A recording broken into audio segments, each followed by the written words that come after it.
Mesdames et messieurs, bonsoir. Bienvenue sur ce live dédié à l'écosystème de l'Interchain, où on couvrira l'actualité sur différentes chaînes que vous connaissez peut-être, en l'occurrence le Hub, Osmosis, Celestia, Agoric, DYDX et j'en passe. Et comme d'habitude, on vous présente ces lives en compagnie d'invités qui sont très impliqués dans cet écosystème, en l'occurrence SDADEX de Stake Lab, Adrien, Ibrard de Imperator, Youssef de Atom Accelerator, que vous connaissez aussi peut-être pour sa participation à l'écriture, la composition du white paper d'Atom 2 en octobre dernier, si je ne me trompe pas. Et ensuite, Reda de Club Key Foundation, qui nous rejoint. On sera aussi en compagnie de Cam, qui est désormais chez Chorus One, qui arrivera en milieu de route pour nous partager ses perspectives, ses thèses et animer cette conversation qui s'annonce des plus intéressantes. Comme d'habitude, cette émission, je la présente avec Benoît Huguet, qui nous fait part, qui est vêtu d'un t-shirt Bitcoin. Oui, et j'ai aussi des lunettes Solana, parce que bon, voilà, c'est les bougies vertes qui m'ont un peu inspiré, mais c'est bien sur Cosmos qu'on va se concentrer. Voilà. Mais disons que Solana, si vous pouvez nous apporter de la force, je suis pour. Et puis, en plus, vous me direz comment ça peut être, l'un et l'autre peut être connecté, à la rigueur. Mais en tout cas, moi, je suis content je suis content que vous soyez là et que vous mettiez à jour sur l'écosystème Atom. Donc, si vous voulez me faire un petit tour de piste, on vous connaît tous, mais je commencerai peut-être avec toi, Youssef, donc, qui a représenté à l'époque, en 2023, dans les grands événements que moi j'ai notés, il y a eu quoi? Il y a eu Atom 2.0, bon, lui qui n'a pas abouti, mais je sais qu'il va y avoir des revivals. Alors, il y a Atom Accelerator, il y a peut-être toute une roadmap en cours, si tu peux nous faire un point sur ça. Et dans les grands événements, moi, j'ai noté Neutron et le lancement de DYDX, qui sont assez récents, qui sont des grands événements dans le système Cosmos. Celestia, bien sûr. Mais ça, c'est juste pour toi, je te tends la perche, parce que je sais que tu en parles beaucoup. Ah non, mais si, parce que bon, après, je vous demanderai, moi j'ai fait un gros investissement dans Tia et j'aimerais que vous me rassuriez, est-ce que j'ai été idiot ou pas, parce que tout le monde vendait le airdrop, moi j'ai décidé d'en acheter, je ne trouvais pas très valorisé, mais c'est pas le sujet. D'abord, on va commencer par Atom. Mais qu'est-ce qui se passe sur Atom en ce moment? On sait qu'on en est et quels sont les projets pour 2024?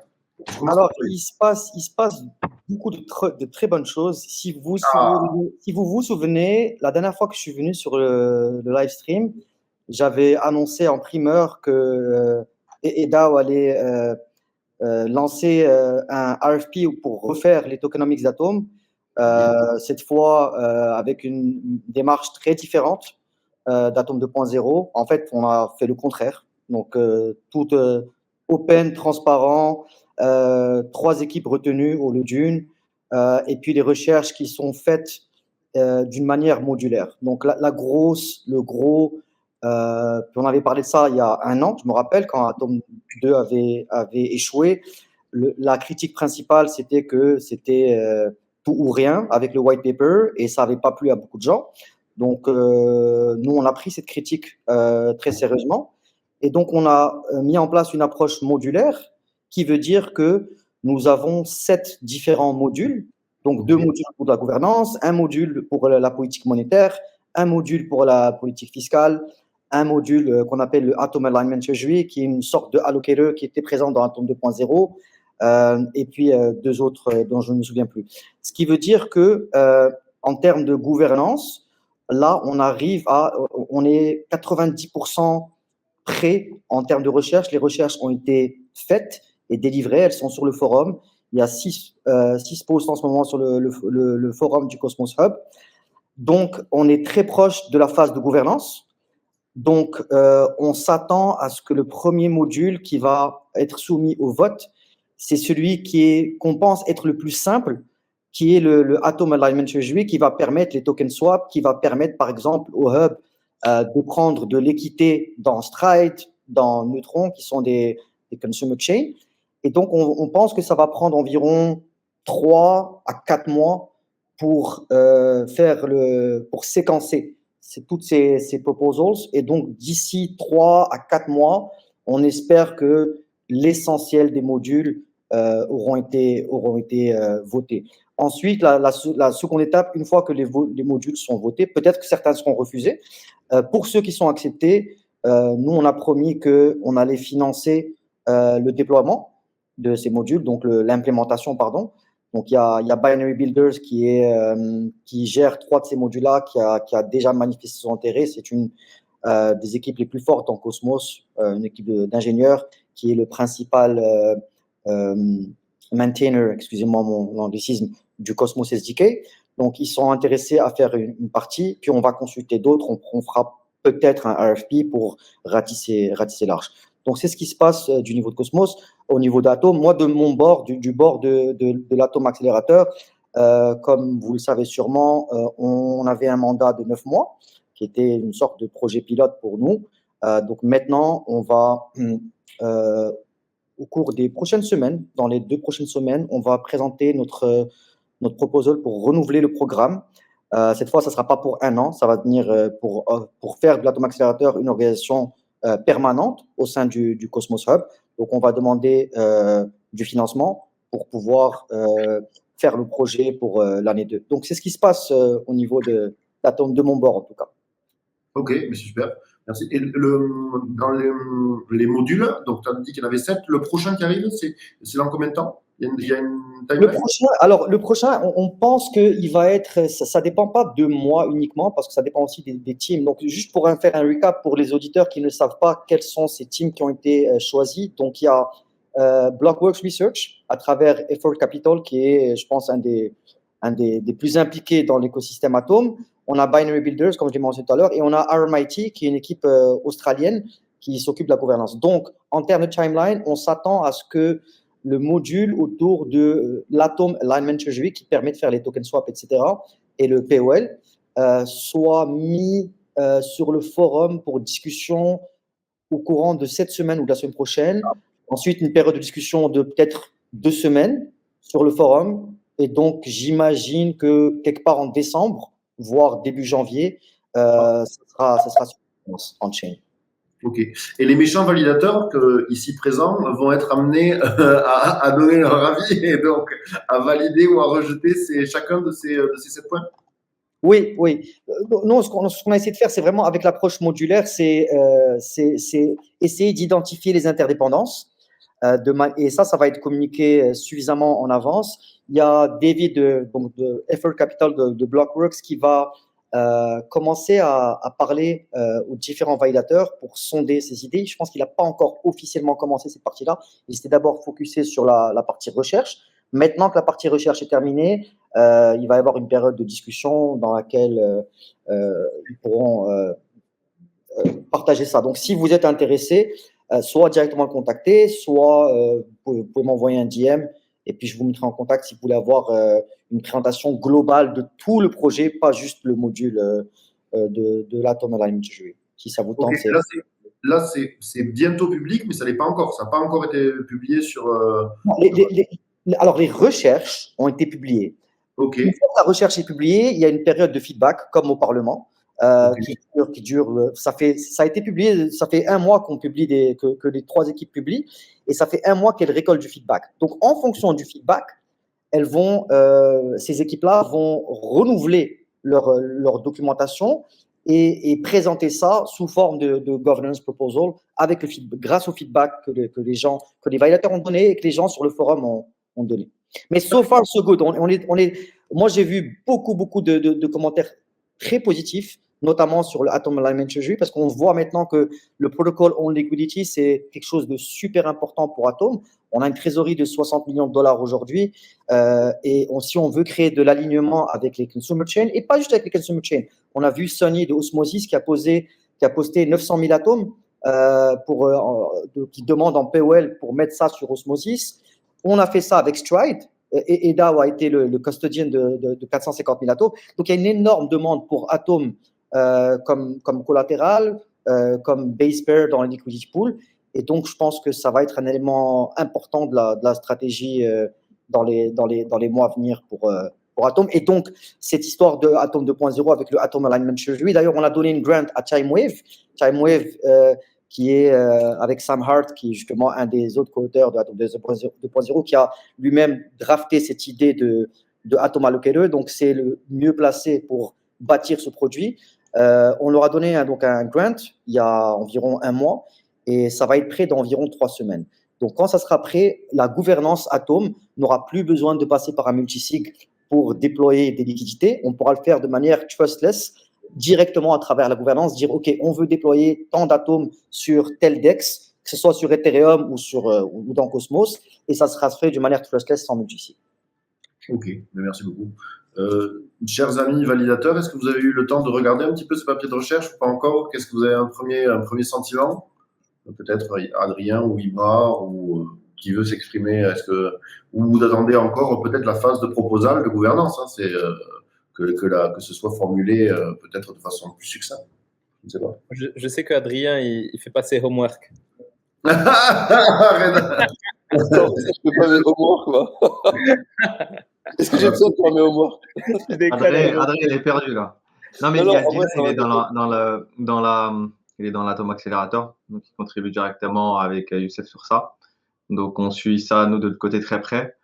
Et du coup, moi, je suis pas tellement au courant en détail de tout ce que Youssef vient de dire, mais effectivement, en interne, on est au courant de ça. Et de cette manière, comme le founder chez Imperator, il est aussi dans l'Atom Accelerator, on contribue aussi à toutes ces proposals et ces détails sur le futur du hub. Bon, d'accord. Ouais, donc ça c'est le début du cartel. Maintenant, je vais avoir la vision en dehors du cartel, si vous voulez bien. Alors, nous, en fait, c'est simple. Hein, c'est, on va dire, un validateur normal quand tu n'es pas impliqué directement dans les cartels. J'arrête. Sinon, les gens vont vraiment croire qu'il y a des cartels et c'est dangereux. Il n'y a pas de cartel, ne vous inquiétez pas. Chacun a son opinion. La preuve, hein, on a tous des opinions différentes. Mais de mon côté, perso, c'est tant qu'on n'a pas les proposals sur le forum et que Jacob en a pas crié sur tous les toits, sur Twitter, bon, généralement, on n'est pas très impliqué. Hein. On va plus essayer de voir qu'est-ce qui se passe. Généralement, il y a quand même une période de review de 3 semaines à peu près. Donc, on est large, quoi. On attend que ça soit sur le forum, on attend que les gens débattent, on attend que les gens aient des opinions sur Twitter. Si vraiment on voit qu'il y a un truc un peu touchy, qu'il y a vraiment, je sais pas, par exemple, un proposal qui va dépenser 4 ou 5 millions, voilà, un truc qui a vraiment de l'importance, hein, pas des pacotilles. Oui, on va commencer à rentrer dedans et se dire, ok, pourquoi les gens sont en train de dire un peu tous n'importe quoi, et on va essayer de donner un avis avec un peu plus de recul que les gens qui réagissent par des émotions, on va dire. C'est aussi un peu Adrien, toutes les proposals sont sur le forum, hein. Je ne sais pas si tu es au courant. Elles sont toutes publiées. Je sais, mais il n'y a pas eu assez de bruit. Donc ça fait un mois qu'ils sont publiés, Adrien. Je sais pas, il m'a dit qu'il n'y a pas eu de bruit. Adrien, il n'a pas de compte sur le forum. Je ne sais pas si tu Adrien, t'es balancé, Adrien. Si, j'ai un compte sur le forum, mais tu peux regarder, je communique des fois dessus, mais que quand il y a un vrai intérêt. C'est-à-dire quand je vois que ça va trop loin et que ça va trop fort, je dis, bon les gars, c'est n'importe quoi. Par contre, attirer l'attention d'Adrien, il faut mettre ouf. Voilà. Si tu mets ça, je peux être sûr qu'il va lire. D'accord, mais c'est une approche wait and see qu'on peut comprendre aussi. Hein. Voilà, mais qu'il y a un travail en amont. Il y aura la phase de vote bientôt. Là, ton œil sera plus aiguisé au moment d'appuyer sur la détente. Ouais, c'est ça. Déjà, quand ça commence à passer on-chain, je pense que les gens ils commencent à se réveiller.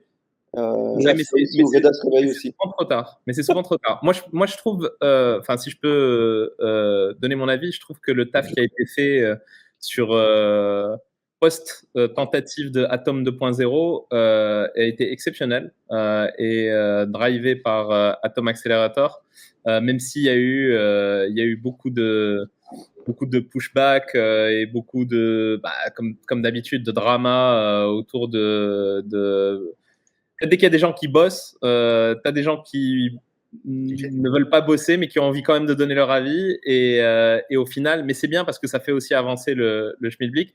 Mais je trouve que là, l'approche modulaire est très bonne. Et ça permet de step by step et brique par brique amener ces améliorations qui sont vraiment, vraiment nécessaires pour l'écosystème Atom. Aujourd'hui, on le voit, il faut qu'il y ait de la valeur qui vienne sur l'Atom. Et il y a eu les discussions, d'ailleurs, je ne sais pas si vous voulez qu'on en parle, mais Stride qui a proposé de se faire racheter par Atom. Osmosis, je ne sais pas qui c'est qui a sorti le truc de Osmosis qui se fasse aussi absorber par Atom. En fait, c'est intéressant parce qu'on est en train de voir que tu as tous ces projets qui sont en fait des projets satellites et donc qui fonctionnent sur la techno Cosmos SDK, Tendermint et compagnie, qui ont trouvé un modèle économique. Stride a trouvé un modèle économique qui make sense. Osmosis aussi. Et et en fait qui sont prêts à se dire on fait une opération de M&A avec la chaîne mère, et du coup c'est cette partie de modèle économique qui reviendra sur l'atome.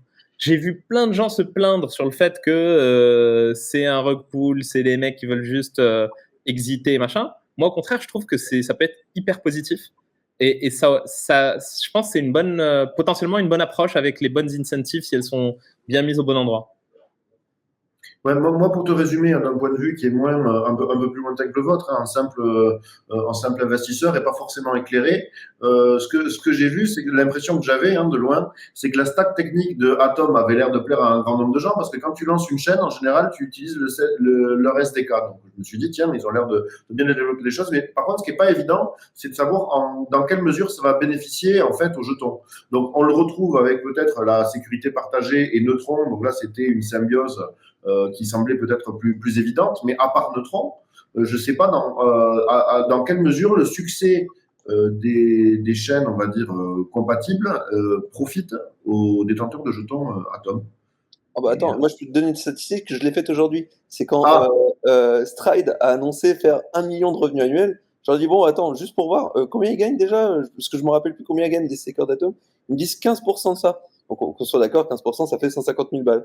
Donc je me suis dit, tiens, moi je vais vite calculer et essayer de voir à peu près combien de pourcentage ça pourrait représenter pour une market cap comme Atom, et ça représente 0,0000057%, ce qui est quand même vraiment pas mal en termes de bénéfices pour les délégateurs d'Atom. En fait, mais tu sais, Adrien. Tu fais le price earning.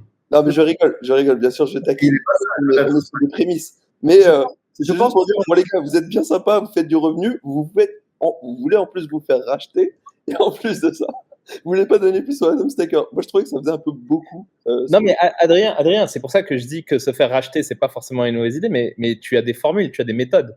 Ça fait $1 million de revenus, tu peux te dire qu'on rachète à une valo de 5 fois le revenu avec ou. Ça fait $50 de volume et ça va à $18. C'est 18 millions. Mais je pense que ce qui aurait été intéressant, et ça, je pense que c'était le premier design de ICS V1, je pense que ce qu'on aurait dû faire, c'était au lieu d'envoyer l'argent aux stakers, envoyer l'argent directement au community pool. Ça serait beaucoup mieux utilisé par la community pool que pour recevoir 50 centimes par staker. Clairement. Et d'ailleurs, c'est ce qui a été fait avec Neutron, le clawback de tout ce qui était non claimé, non demandé par les stakers, ça a été renvoyé au Atom Community Pool, et aujourd'hui, je pense que ça vaut 13-14 millions de dollars, en plus des 45 millions d'Atom. Fait qu'il y a une community pool de 60 millions de dollars, plus qu'il y a plus nos assets à nous de l'Atom Accélérateur, qui sont la propriété de G-Hub, plus le POL. Je pense qu'on est à 70-75 millions d'assets du Hub dans un bear market. Donc, c'est pas mauvais. Non, mais c'est vraiment mieux comme stratégie, comme tu dis, reverser à la community pool. Et ensuite, tu pourrais dire, bon, bah voilà, pour les gens qui ont bien agi en tant que délégateurs, c'est-à-dire ceux qui ont voté ou des choses comme ça, pourraient potentiellement, à un moment donné, récupérer une partie de tous ces fonds-là ou à d'autres utilités. Mais au moins, ça serait plus simple que de dire, bon, on vous reverse 0,0000001 centime toutes les 3 minutes. Voilà, c'est pas vraiment très intéressant. Je suis pas d'accord. Moi, je pense qu'il faut des modèles sustainable de création de valeur qui reviennent sur l'atome d'une façon ou d'une autre. Et oui, 1 million, c'est ridicule par rapport à la market cap de Atom aujourd'hui. Si on se disait que ce serait 100% qui irait au staker d'Atom.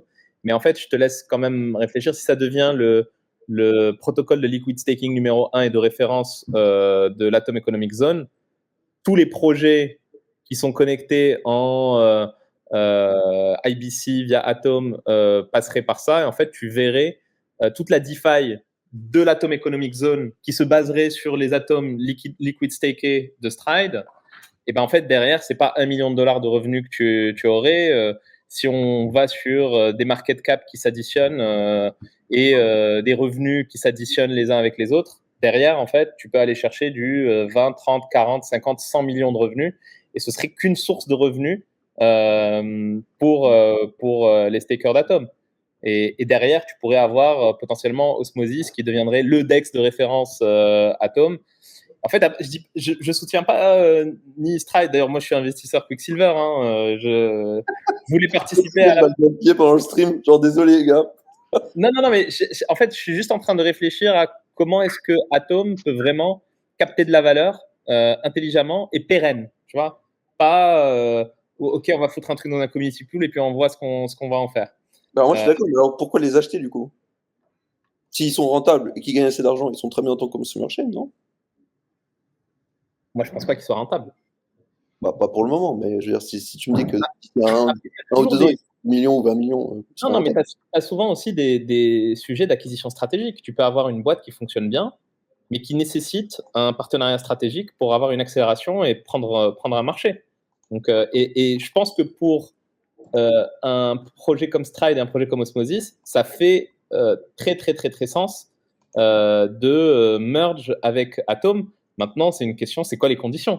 Tu vas pas merge en mintant des atomes, en diluant tout le monde, à Ouais. quel valo, c'est des sujets de négociation. Et c'est là où c'est intéressant de voir, et j'aimerais bien avoir l'avis de Ibrar et de Youssef aussi là-dessus. Qui négocie pour Atom? C'est souvent, je veux dire, c'est normal. Je veux dire, je pense même que dans le monde réel, dans le monde centralisé, off-chain, ça se fait toujours, pas de manière secrète, mais ça commence toujours de manière informelle. Alors, dans le cas, par exemple, de Osmosis, euh, ça a été discuté, c'était une idée de Informal System. Informal System qui allait voir Stride et Osmosis avec cette idée de les racheter. Et ensuite, la discussion a évolué. Mais c'est normal, ça peut pas juste commencer sur. Il doit y avoir des discussions préliminaires, très high level. Et ensuite, une fois que les discussions préliminaires sont, on va dire, à un stage un petit peu plus avancé, là, on a quelque chose à partager, puis on le partage. Mais vous me feriez un point quand même sur cette idée de merge and acquisition, là, de fusion. C'est quoi le. J'ai pas du tout suivi, moi qui suis en dehors de tout ça. En fait, c'était pendant le Cosmoverse. Ce qui s'est passé, c'est qu'ils devaient faire un announcement. Au début, il y a eu une idée par rapport à de quelqu'un de chez Informal, je pense, qui était principalement driver de cette idée-là, de faire une acquisition. Donc, il a proposé au début, enfin, il y a eu des discussions pour que ça soit Osmosis. Voilà, informellement, Osmosis a refusé. Du coup, ils ont pensé à Stride.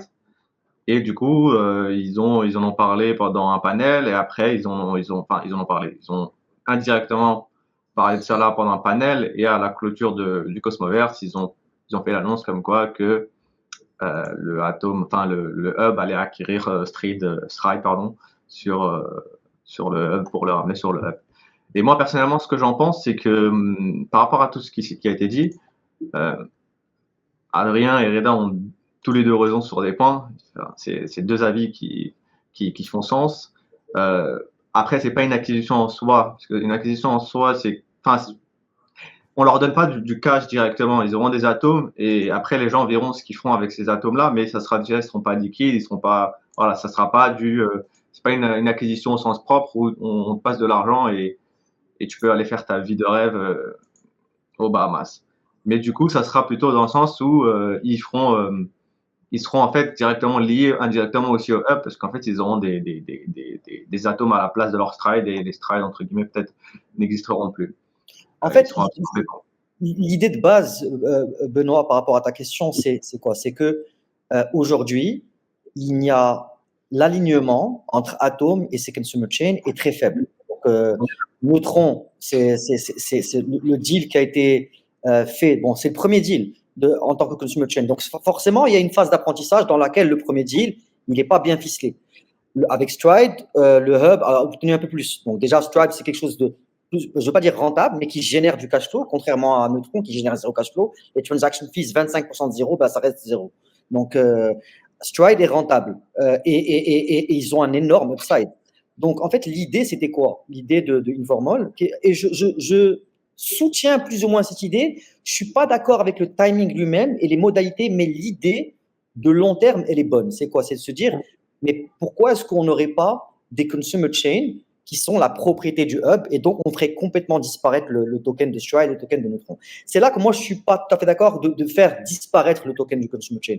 Moi je pense qu'il y a un juste milieu dans laquelle et ça a été encore une fois c'est incroyable parce que tout ce qui a été décrit dans Atom 2.0 est en train de se produire. C'est juste incroyable. C'est juste un an en avance.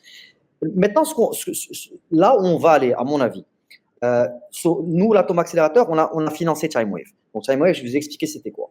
Donc, avec TimeWave, on va être capable de faire cette histoire de merger, mais d'une manière beaucoup plus soft et beaucoup plus progressive. Par exemple, on peut dire, on veut à chaque mois acheter X% du community pool, acheter du Stride et acheter du Neutron. Et donc là, on augmente notre position dans ces consumer chains. On passe par exemple de 10 à 30% de ownership.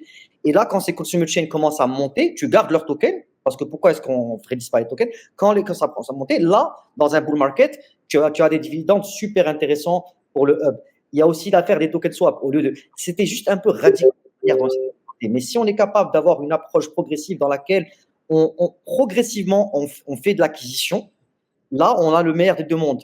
Ces consumer chains gardent leurs tokens, gardent leurs incentives, et le hub est fortement exposé à la croissance de ces tokens. C'est pas one shot, on le fait une fois puis c'est fini. On peut le faire même au niveau par bloc. On serait dire, OK, chaque bloc est d'inflation, mais X% pour acheter Neutron et X% pour acheter Stride.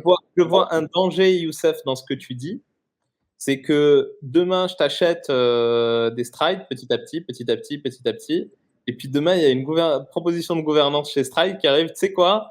Viens, on passe la supply de 10 millions à 200 millions. Et les Stride tokens que tu as achetés, finalement, se font diluer par l'équipe.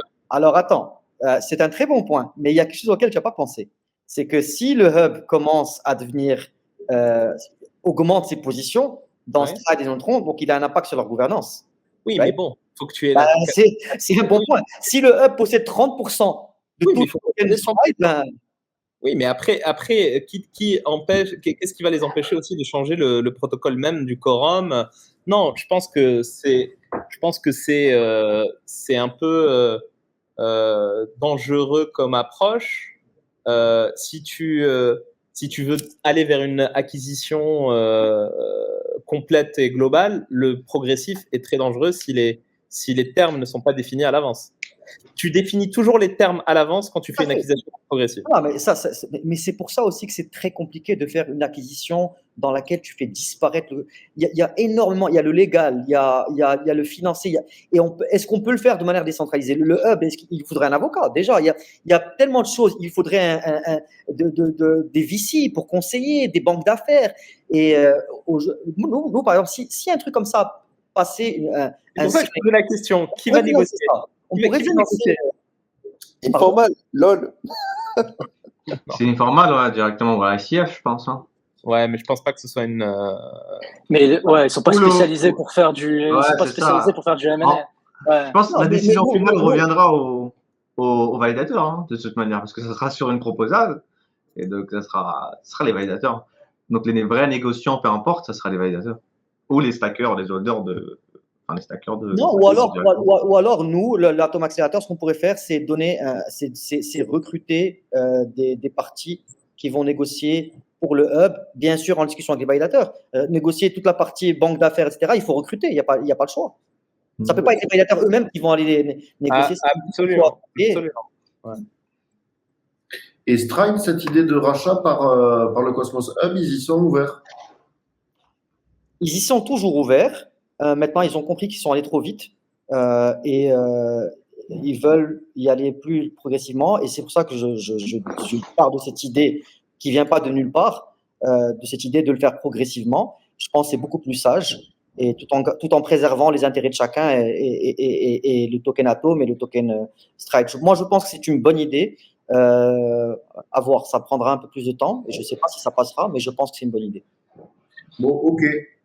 Moi, j'ai une autre question simple. C'était par rapport à l'inflation d'Atom. Parce que si on regarde, en fait, c'est vrai, tu le vois dans les commentaires, le comportement du token, moi, je suis détenteur d'Atom, donc ça veut dire j'y crois et je trouve que en fait, le côté applicatif ou même l'interconnexion, je peux envoyer d'une chaîne à une autre, je peux faire plein de trucs, ça se développe, ok, très bien, mais je souffre quand même. Donc, les amis, je cherche des boucs émissaires, hein, je cherche des responsables. Je me dis que peut-être que l'inflation à 20% ad vitam aeternam, elle est membrée.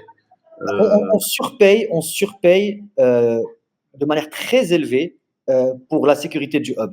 Et ça fait aucun sens. Donc, l'affaire des tokenomics avec les 3 équipes dont j'ai parlé, ça arrive. Ouais. Et dans l'immédiat, il y a Zaki de Illusion qui a posté sur le forum pour diminuer l'inflation maximale à 10%, donc faire un halving, donc de 20 à 10 l'inflation maximale. Mais ça, c'est vraiment à très court terme. Ça, c'est une mesurette, d'accord, qui est à court terme. Mais à long terme, il y a ce que Blockworks et Binary et RMIT travaillent dessus. Comme je vous ai dit, ça, c'est dans les 3 prochains mois.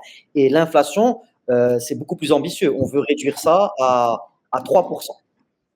Et comment c'est ça? Et donc, moi, je pense vraiment que le problème de l'inflation va être réglé définitivement et derrière nous dans les 3 prochains mois. Première étape, Zaki. On va voir s'il fait son halving. Je pense que ça va passer en gouvernance parce que c'est pas un énorme changement. Et puis, juste derrière ça, la politique fiscale et la politique monétaire de Blockworks qui vont faire encore descendre l'inflation à des niveaux beaucoup plus raisonnables. Il y a aussi une idée de burn dont Blockworks a parlé dans ses recherches parce qu'ils veulent mettre en place une taxe sur le liquid staking. Alors, le liquid staking, c'est un peu comme… On ne peut pas l'arrêter. Donc, Moi, j'aime pas les si on peut mettre une taxe sur le liquid staking, et cette taxe-là pourrait soit aller au community pool, soit être carrément burn. Et là, on pourrait rentrer dans ce narrative EIP 1559 dans lequel le supply d'atomes bat. Mais moi, je pense vraiment que le supply d'atomes va être réglé dans les 3 prochains mois.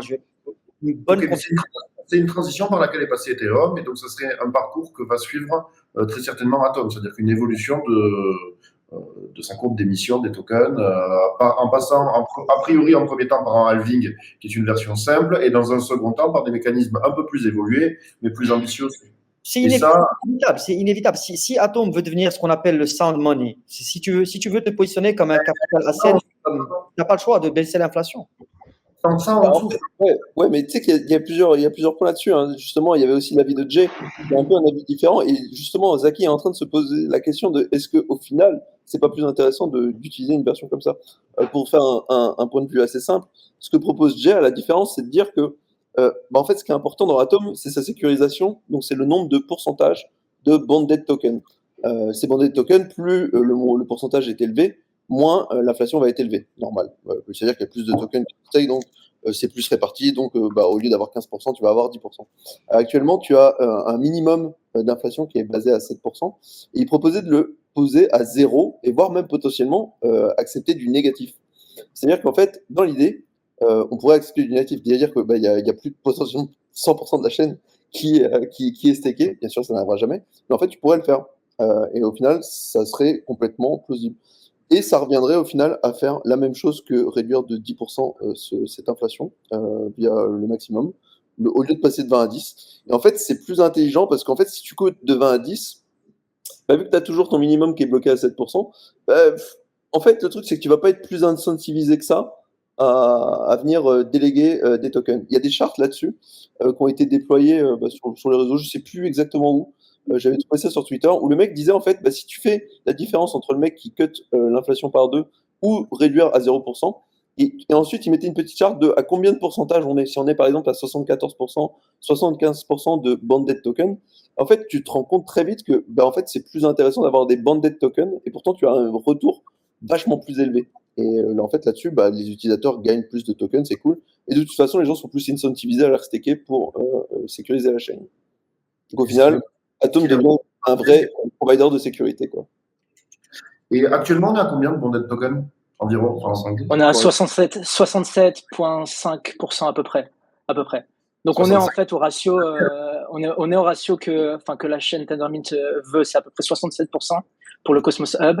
Et donc on a ce ratio-là. Mais ouais, moi, voilà, 67,73. Et moi, en fait, cette question d'inflation, je suis un peu d'accord avec Youssef. En fait, déjà, baisser l'inflation juste pour baisser l'inflation en pensant que le token va pump derrière, pour moi, ça, c'est vraiment une erreur. Et vraiment, si on veut baisser l'inflation, il faut vraiment implémenter des choses aussi derrière. Donc voilà, implémenter peut-être des politiques fiscales ou autres avec du liquid staking. Au moins, en tout cas, il faut faire quelque chose, ça c'est sûr. Parce que sinon, ce qui va se passer, si on baisse simplement l'inflation, ce qui va se passer, c'est simple. On va avoir des validateurs qui vont gagner beaucoup moins d'argent, des validateurs qui vont juste laisser tomber la chaîne, des stakers qui vont gagner aussi moins d'argent, donc qui vont juste unstake et vendre leurs tokens, et donc du coup, Cosmos Hub va tomber. Par contre, de l'autre côté, si on baisse l'inflation, mais si on fait des choses à côté qui vont permettre de faire grossir la valeur du token Atom, bah là, même en termes de staking, on peut gagner potentiellement le même revenu, vu que le prix du token va augmenter. Donc ouais, voilà, il faut quand même faire des choses claires derrière pour baisser l'inflation. Après, je me dis, est-ce qu'on est en bonne période pour baisser l'inflation? Est-ce qu'il ne faut pas plutôt attendre un petit bull market ou attendre plus longtemps? Ça, je ne sais pas. Ça, c'est une question. Là, moi, je suis d'accord avec Kamel sur ça, justement, parce que si c'est juste pour baisser l'inflation et espérer que ça va aller mieux ou que le prix va reprendre un peu, c'est pas vraiment le cas. Faut être dans un juste milieu où il faut se définir comme un protocole qui propose des incentives, mais aussi qui a une valeur monétaire derrière avec un produit réel. Et aujourd'hui, c'est ce qu'on essaie de faire avec les consumer chains, avec tous les produits, et c'est ce qu'essaie de faire l'Atom Accelerator, justement. Mais si c'est juste pour s'aligner sur Ethereum, dire je propose 400% de yield, tu dis à quelqu'un tu veux du Cosmos, tu veux des hits, le choix il est vite fait, on va dire. Parce que il va pas s'amuser à prendre du 4% sur Cosmos alors qu'il peut avoir 4% sur du hit, sur l'Ethereum avec une market cap qui est beaucoup plus élevée. Donc il faut vraiment trouver un juste milieu attention, Ibrahim, si l'utilité d'un token c'est de prendre du yield, je pense que c'est une fuite en avant. Donc, à moins qu'on règle le sujet de la captation de valeur dans l'écosystème, dans le hub pour l'Atom, je ne vois pas comment est-ce qu'on peut continuer à avoir un niveau d'inflation de ce niveau-là. Après, je dis ça, moi, je suis incentivé à ce qu'il y ait la plus haute inflation sur l'Atom. Je pense que Benoît aussi. Et je pense que Samy aussi. Mais c'est pour ça qu'il faut aller dans l'ordre, c'est-à-dire aller dans le sens. Ouais, Benoît. Moi, pas vraiment, parce que je gagne 20% d'APR et j'ai mon principal divisé par 2. Donc, à la fin, je suis pas bien. Bah ouais. Mais après, je suis d'accord avec vous qu'il y a un biais d'APR qui a été très bien démontré par Olympus DAO, c'est-à-dire que tu mets des APR cosmiques et la TVA afflue. Donc, mais ça, c'est un peu de la magie noire. Disons que ça se finit mal. Et je suis d'accord avec vous. La magie noire, c'est une question de liquidité. C'est des cycles de liquidité. Et en fait, en gros, ton APR, demain, en fait, si tu considères que le protocole va survivre de toute façon et vivre plein de cycles, tu cumules ton APR. Le jour où il y a un bull, tu seras très content d'avoir cumulé tes 20% d'inflation parce que en fait, il y aura une démultiplication. Pardon ? Et je mange des pâtes. Ah bah oui. Bon. Non, mais après, si tu les vends pas, tu mangeras des pâtes. Mais après, tu vois, cette question d'inflation, moi j'avais fait une recherche là-dessus et il y a des chiffres, ça fait peur. Hein. Par exemple, actuellement, si tu prends à l'époque, c'était un prix de l'atome à 7%, et si tu prenais un staking APR à 18%, vous savez combien ça dépense au bout d'un an? On dépense à peu près 400 millions de dollars. Mais oui, non, c'est énorme. C'est exactement ce que je disais. Attends. Mais il faut regarder la market cap. Tu regardes l'évolution de la market cap et ça, c'est la compensation de l'inflation par le prix. Et à mon avis, c'est pas Jojo. Non, c'est vraiment pas bon. D'ailleurs, David de Blockworks à Cosmoverse, quand il a fait une présentation sur sa vision économique, donc il a présenté sur le forum, il a fait un benchmark de Atom versus les grosses L1, d'accord, Ethereum, Solana, etc. Le budget de sécurité du hub ne fait aucun sens. On paye excessivement cher. Et dans cette histoire, c'est qui gagne? C'est les validateurs. Mais ça ne fait aucun sens parce que tu me dis, mais moi, ça me dérange pas d'avoir 20%. Effectivement. Mais imagine qu'on règle ce problème d'inflation et qu'on a un premium sur Atom qui est beaucoup plus intéressant. Alors, effectivement, le yield va passer peut-être à 7 ou 10%, mais 7 ou 10% sur un prix d'Atom qui est beaucoup plus élevé versus avant diminution du yield. Donc, le budget sécurité ne fait aucun sens et il doit être réformé et il fait l'objet de la recherche de Blockworks qui propose un différent modèle. Ok, merci Youssef, tu as bien résumé. De toute façon, l'inflation, c'est la partie offre donc qu'on peut maîtriser et c'est le débat que tu dis. Sur la partie demande, en fait, Atom sert à quoi, les amis? C'est une bonne question. C'est une bonne question. Alors, la demande, si je peux me permettre, j'ai beaucoup parlé, mais je vais discuter de quelque chose qui est notre plan pour l'année prochaine, si on passe la gouvernance, bien entendu. On va rajouter une nouvelle division. Donc, on garde la division Grant et on va faire une nouvelle division. D'ailleurs, notre ami Reda, sur cet appel, est en partie derrière cette idée, et en tout cas nous a poussé à aller plus vite. Donc, on va lancer une partie BizDev dans laquelle il va y avoir plusieurs choses. Donc, il va y avoir tout ce qui est relations investisseurs. Aujourd'hui, il y a personne qui peut parler au nom d'Atom. Nous, si on est élu, on est un représentant crédible.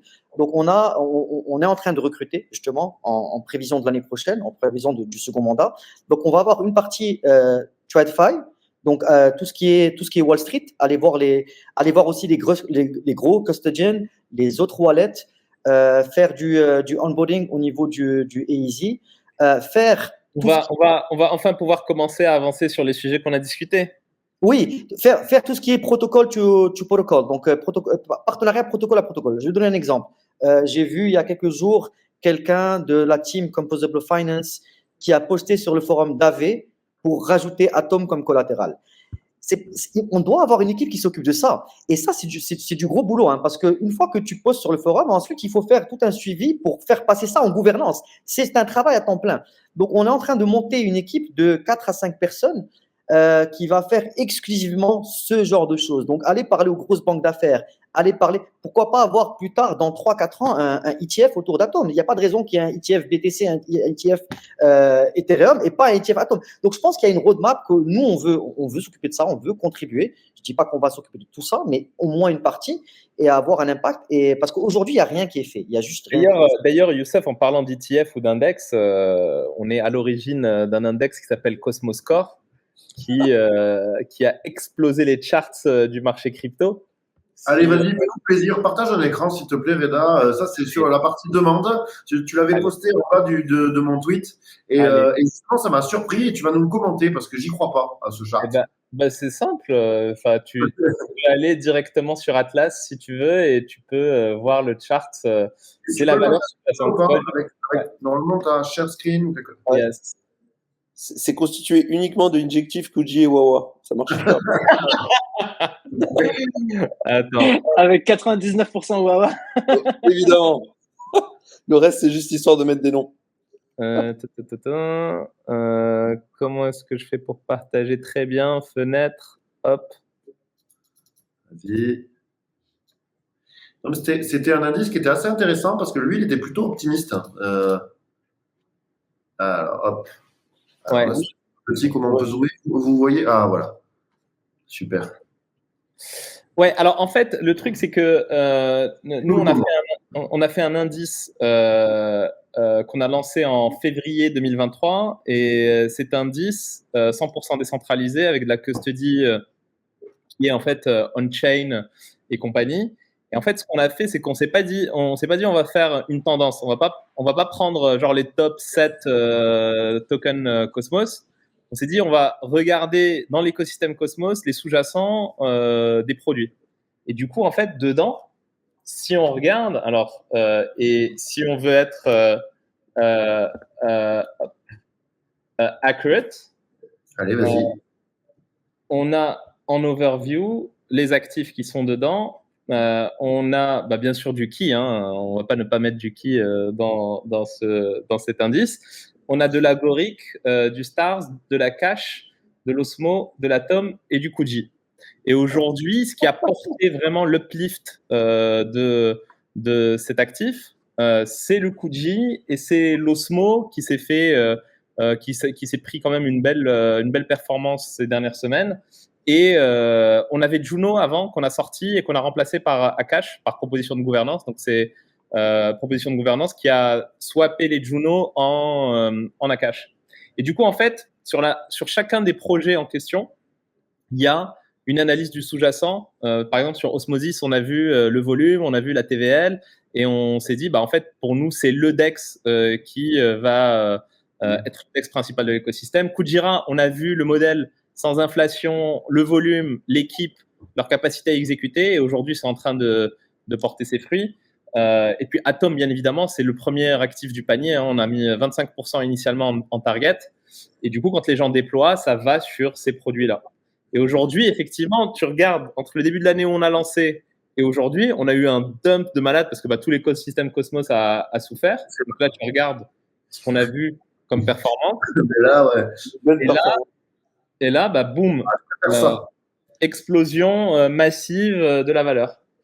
Et Alors- comment vous gérez les pourcentages, Reda? C'est algorithmiquement ou vous avez des portfolio managers qui gèrent les Non, pourcentages? c'est algorithmique, mais après, on fait pas de rebalancing. En fait, c'est pas du management D'accord. actif, parce que sinon, ce serait du management actif. Et pour le coup, quand les gens déploient, en fait, c'est très facile. Tu vas sur Invest, tu dis voilà, tu dis je vais mettre 1000 USDC et tu subscribes. Et en fait, tu récupères des tokens qui sont la contrepartie du fonds. Et derrière, en fait, tu récupères t'as les actifs vraiment sous-jacents derrière. Donc, en fait, c'est déployé automatiquement. Les USDC vont sur Osmosis, swap les assets, les renvoient sur les chaînes respectives et les stakes pour avoir les vrais actifs sous-jacents et les rendements. Donc, c'est un token qui est aussi semi-capitalisant. Ça veut dire que tu as 30% des rewards qui sont composés dans l'actif et tu as 70% qui sont redistribués en rewards. Voilà, par exemple. Pardon? Super, parce que justement, je voulais qu'on profite de vous avoir. Donc, toi, là, c'est ce que tu as lancé récemment, c'est Atlas. Donc, c'est le projet. Tu nous le présenterais rapidement, Atlas, puisque tu es avec nous. Et je trouve que ces indices, c'est quand même super cool. Là, ce que tu présentais, si j'ai bien compris, c'est un indice qui n'est pas 100% représentatif de l'écosystème, mais qui est quand même suffisamment représentatif, selon vous, avec une sélection qui est quand même assez ciblée des projets, avec des propositions de valeur respectives bien définies et supposément à potentiel, en tout cas c'est ce que nous souhaitons tous. Et du coup, c'est une façon simple d'investir des USDC ou même des atomes. En quoi tu souscris? En USDC. En USDC, ok. Et boum, ça va se répartir automatiquement sur ces actifs-là, selon la clé de répartition que tu nous as montré. Et derrière, c'est liquide ou pas d'ailleurs? Parce que comme t'en stake, comment tu dumpes ça? Ouais, c'est liquide. En fait, tu peux soit décider de unband ta position, mais tu attends 30 jours pour unband ta position, soit tu décides de liquider directement ici. Ok, c'est super. Et dans ce cas-là, tu peux te prendre un petit slippage sur la liquidation. Donc, en fait, c'est en fonction… Pardon? C'est la moindre des choses. Ouais, bah oui, c'est ça. Et en fait, Atlas, c'est quoi? On travaille sur la tokenisation d'actifs. On bridge la finance tradi et la finance décentralisée. Et le premier produit qu'on a lancé, bah, c'est Cosmos Core. Et bien évidemment, un des sujets sur lesquels on travaille, c'est comment est-ce qu'on amène les institutionnels à déployer sur Cosmos Core. Et on travaille avec un PSI allemand avec qui on bosse. En fait, on est agent de ce PSI pour créer des véhicules à code easing, pour que si tu te dis, bah, moi j'ai envie de bet sur cette stratégie qu'est Cosmos Core, je peux déployer 100 000 euros, 500 000 euros, 1 million d'euros pour que ça déploie sur ce produit. Et donc c'est ça qu'on fait. Aujourd'hui, on a lancé aussi un autre produit qui s'appelle KUSD. C'est un stablecoin backé par des bons du Trésor américain et qui te permet de faire… Là, récemment, on a fait 5,6% d'APY sur la semaine dernière. Et on va bientôt lancer aussi le produit Bitcoin Ether. 20% Bitcoin, 80% Ether staké niveau protocole, qui fait 3,2% d'APY et qui permet d'aller chercher de la performance sur le capital sous-jacent aussi.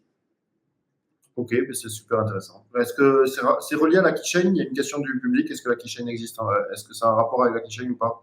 Absolument, c'est à 100%, ça tourne sur la keychain. En fait, c'est ce qui fait la force de notre produit, c'est que c'est 100% décentralisé et que ça tourne sur la keychain. Donc, les smart contracts tournent sur la keychain. Et derrière, en fait, tu as toutes les opérations qui sont faites sur les autres chaînes à travers la keychain. Et donc, tu as l'IBC qui fonctionne entre la keychain et Osmosis et Kujira et tous les autres pour aller faire les opérations qui sont nécessaires. Mais ça, franchement, c'est un bel exemple de symbiose, puisque finalement, cette chaîne apporte de la valeur aux autres, dans le sens où ça permet facilement d'acquérir les jetons de 10 chaînes d'un coup, on va dire, et les apporter dans un panier. Donc ça, c'est… on est très content parce que ICF nous a filé une belle délégation sur notre validateur, principalement par le travail qu'on a fourni sur Cosmos Core, parce qu'on permet à des gens qui ne comprennent rien du tout à la crypto d'obtenir une exposition ultra diversifiée de l'écosystème Cosmos.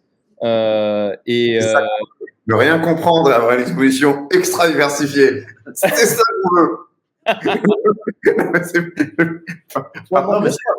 C'est très bien ce que tu fais, Reda, honnêtement, parce que tu fais le pont entre la finance traditionnelle et la crypto.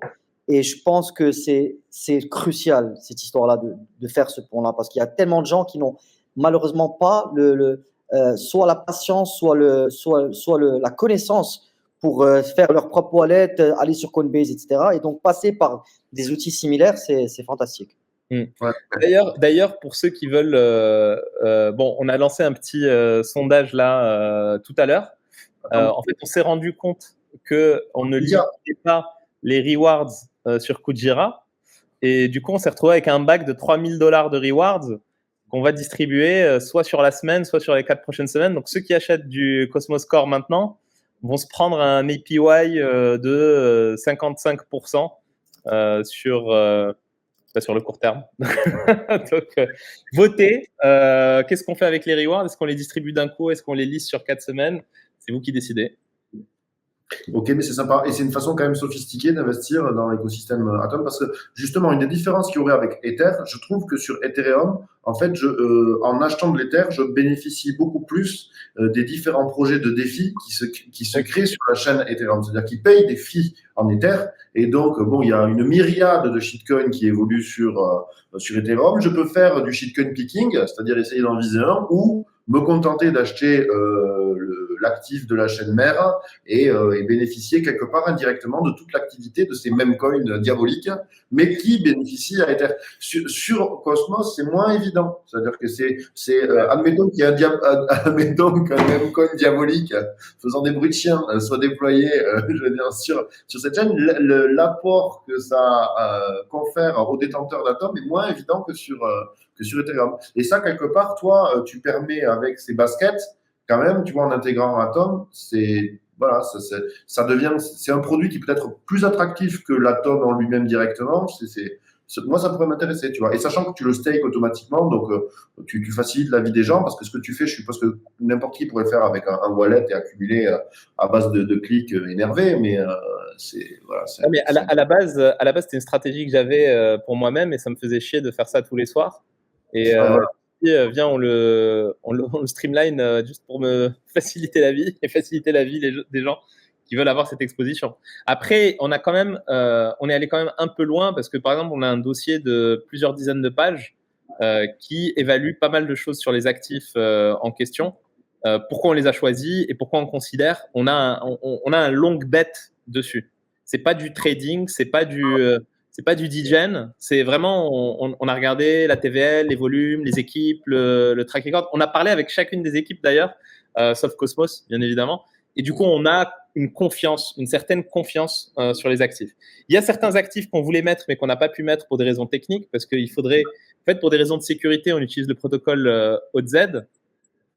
Et certaines chaînes comme Stride, par exemple, ne supportent pas OZ. Mais Stride, c'était un projet qu'on voulait mettre. Ok. Eh bien alors, attends, tu me fais une transition, mais c'est super. En tout cas, moi, je suis fan des indices. Donc là, c'est ce qui se fait de mieux sur l'écosystème Cosmos. Donc moi, ça me plaît. Mais bon, voilà, moi, cet indice m'a rendu triste.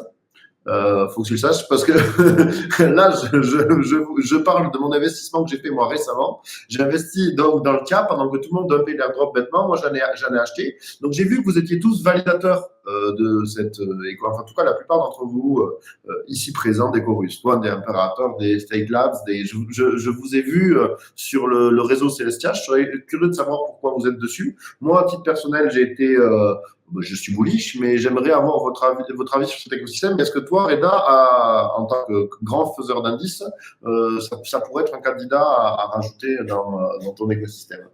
Voilà, Ça parle vraiment pas de l'or ici. On produit sur différents protocoles, mais on est quand même dans l'univers Cosmos. C'est IBC compatible. Vous validez ce réseau, donc moi, rassurez-moi ou inquiétez-moi, hein, j'en sais rien, c'est pas grave. Mais j'aimerais un petit mot de la famille sur ce protocole que vous suivez. Voilà. De toute façon, non, personne. Bon, je vais la faire plus simple. Non, je peux commencer peut-être pour pourquoi j'aime Celestia et pourquoi c'est intéressant Celestia. C'est juste que c'est une sorte de blockchain de, on va dire, une nouvelle génération.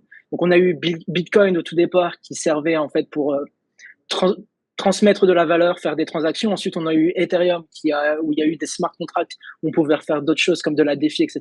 Et Celestia, en fait, c'est une autre version de blockchain qui, lui, en fait, où on a des blockchains monolithiques qui s'occupent de l'exécution, le settlement, data availability et tout. Celestia, lui, préfère s'occuper d'un seul, on va dire, component de tout ce que peut faire une blockchain pour, en quelque sorte, offrir de la scalabilité. Donc, en fait, Celestia, c'est juste une blockchain qui va servir à poster de la data.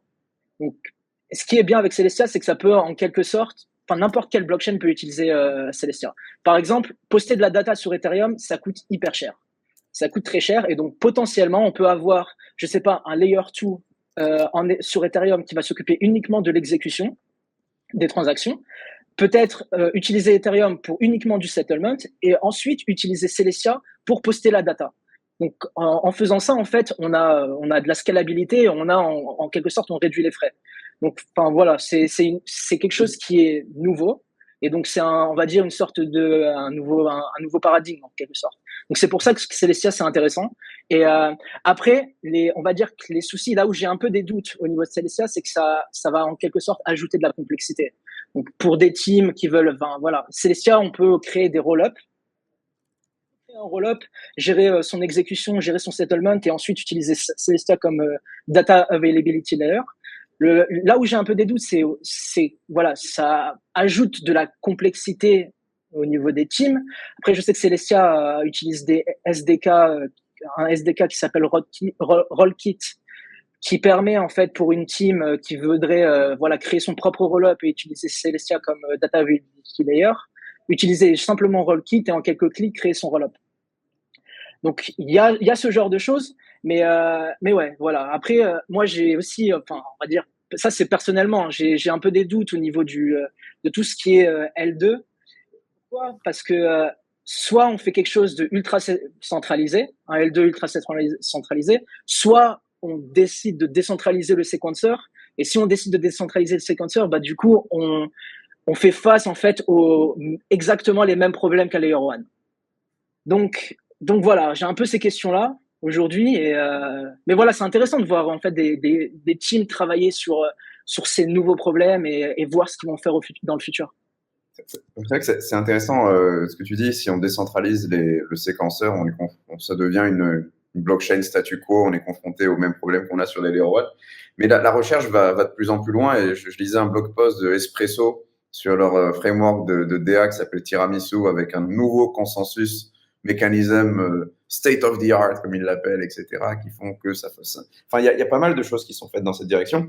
Pour en revenir à ton point sur Celestia, c'est vrai qu'il y a toujours des questions, des zones d'ombre quant à quelle va être la réelle adoption de ce système et la valeur capturée par ce système sur le long terme, à mesure que, typiquement, c'est quelque chose que l'on peut scaler sur le long terme, en fait, la data availability, que ce soit sur le main layer ou avec le développement de solutions alternatives. Si, je ne veux pas dire de bêtises, Mustapha ne tape pas dessus, mais il y a plein de questions qui se posent, mais aussi, dans la crypto en règle générale, l'appréciation d'un actif ne reflète pas l'usage intrinsèque du protocole en question. Oui, bien sûr. Ouais. Quand il s'agit de vibes, disclosure, Ouais. je suis validateur et investisseur dans Celestia, donc j'irai me vautrer tout seul, hein, à la hausse, à la baisse, etc. Avec toi, bien sûr. Quand il s'agit de Vibes, c'est vrai que le projet a coiné le concept de Modular Blockchain Network avant tout le monde. Il y a 3 papiers sur lesquels se base le système, dont un coécrit par Mustapha et Vitalik qui s'appelle Fraud Proof and Data Availability Sampling. Donc ça donne des vibes un peu immaculées et académiques et nobles au projet, mais ça ne veut pas dire qu'il ira plus haut, plus loin, etc.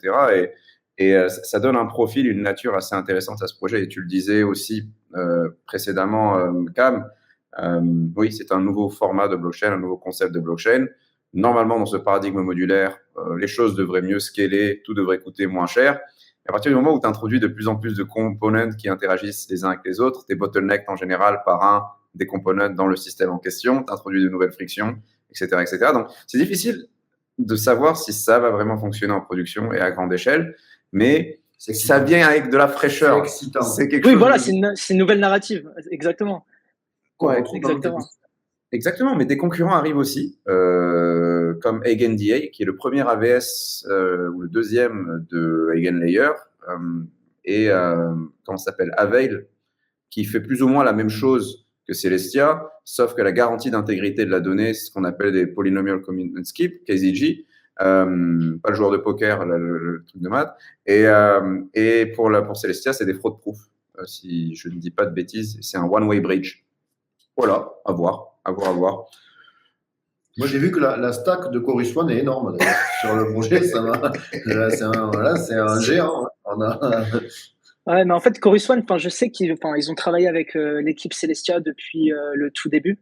Donc, en fait, notre team connaît bien la team Celestia et on a travaillé avec eux depuis, ça fait maintenant des années. Hein, Chorus One. Je crois que Celestia, ça avait commencé en 2019. Et ouais, donc Chorus One avait été proche de la team depuis le tout début. Je sais que Chorus One a racheté une boîte qui s'appelle Cryptium, qui appartenait à Adrian Brink et à Wallace Sullivan. Et je pense que les gens qui bossaient à Cryptium, certains ont fini chez Celestia, c'est d'ailleurs des extender meet ou des choses comme ça. Donc, ils sont probablement rentrés aussi dans le seed round du projet où le jeton coûtait 1 centime. Peut-être, Ah oui. peut-être. Oui. Moi, j'ai pas les prix. Chorus One a investi dans Celestia, mais honnêtement, au niveau des valos et des prix, je les connais pas vraiment. Ouais. Mais oui, Cryptium. Et en fait, je crois que tu as eu des membres de la team qui sont partis chez Celestia, les autres qui ont fait Anoma, du coup, qui est aussi une autre blockchain Cosmos qui va sortir dans quelques semaines, quelques mois, je pense. Nouveau paradigme aussi. À chaque fois que tu regardes les sliders d'Anoma, il y avait Bitcoin, il y avait Ethereum, puis il y a eu Solana, puis après il y a eu nous. C'est souvent la même chose, c'est vrai. Anoma, c'est la. Ouais. Pardon, je voulais dire, Anoma, c'est la narrative des intent qui, c'est privacy. Donc ils ont Navada avec la privacy, mais ils travaillent aussi sur le concept d'intent, qui est un truc que je comprends pas forcément très bien encore.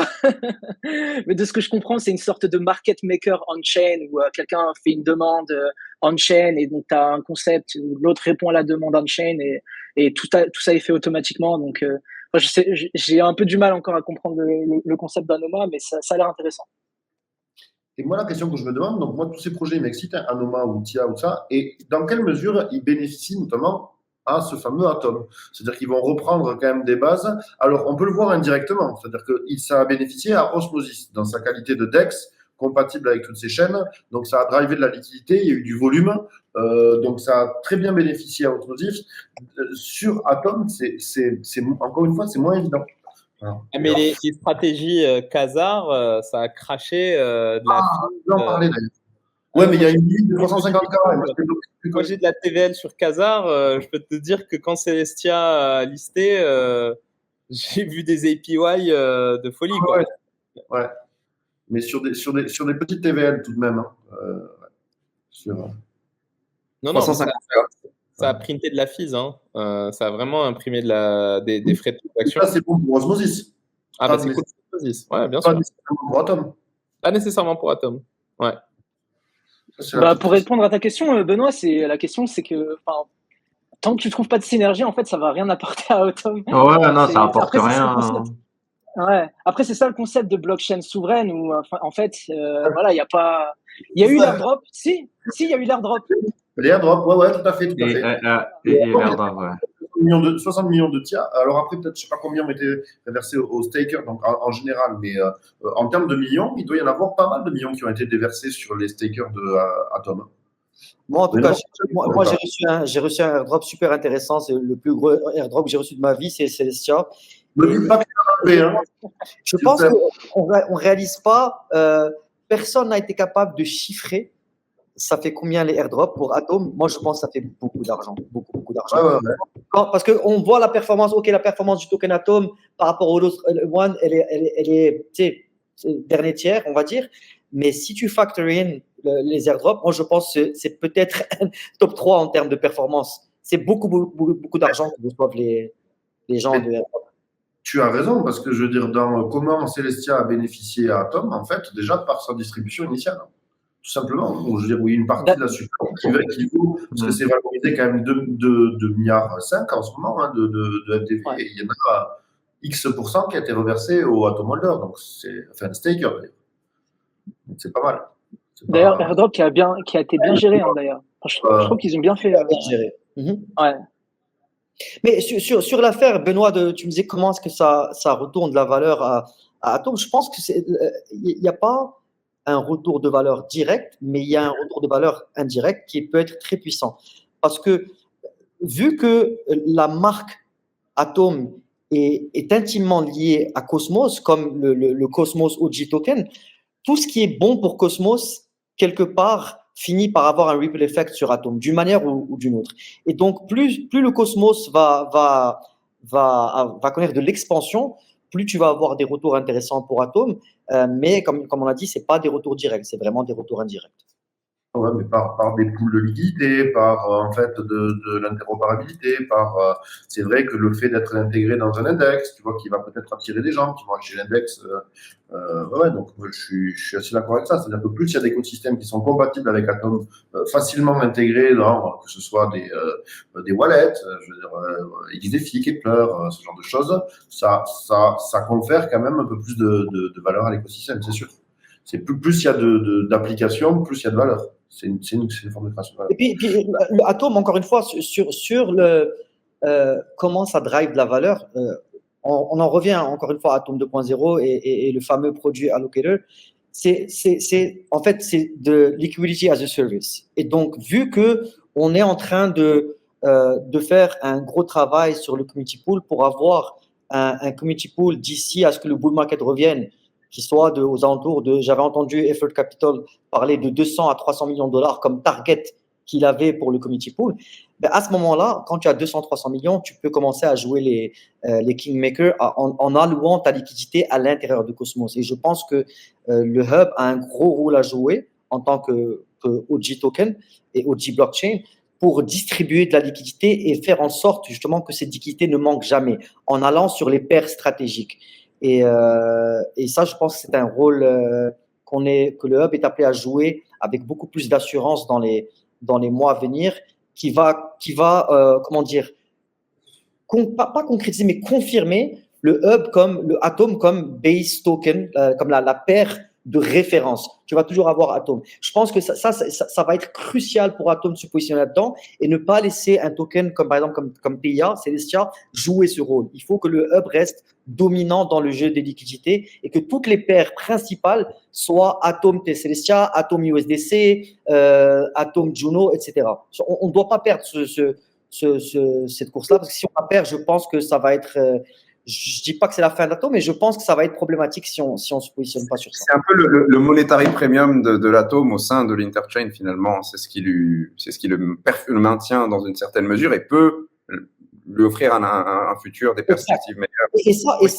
Et ça, Samy, c'est que aujourd'hui Atom est on va dire la valeur refuge du Cosmos et la paire principale dans la plupart des paires en DeFi, sans que Atom fasse du POL. Mais là, avec le changement tokenomics, avec ce que Blockworks propose et Timewave, etc., on va être capable de déployer de la liquidité directement du community pool. Et ça va augmenter la taille. Donc, ça sera intéressant.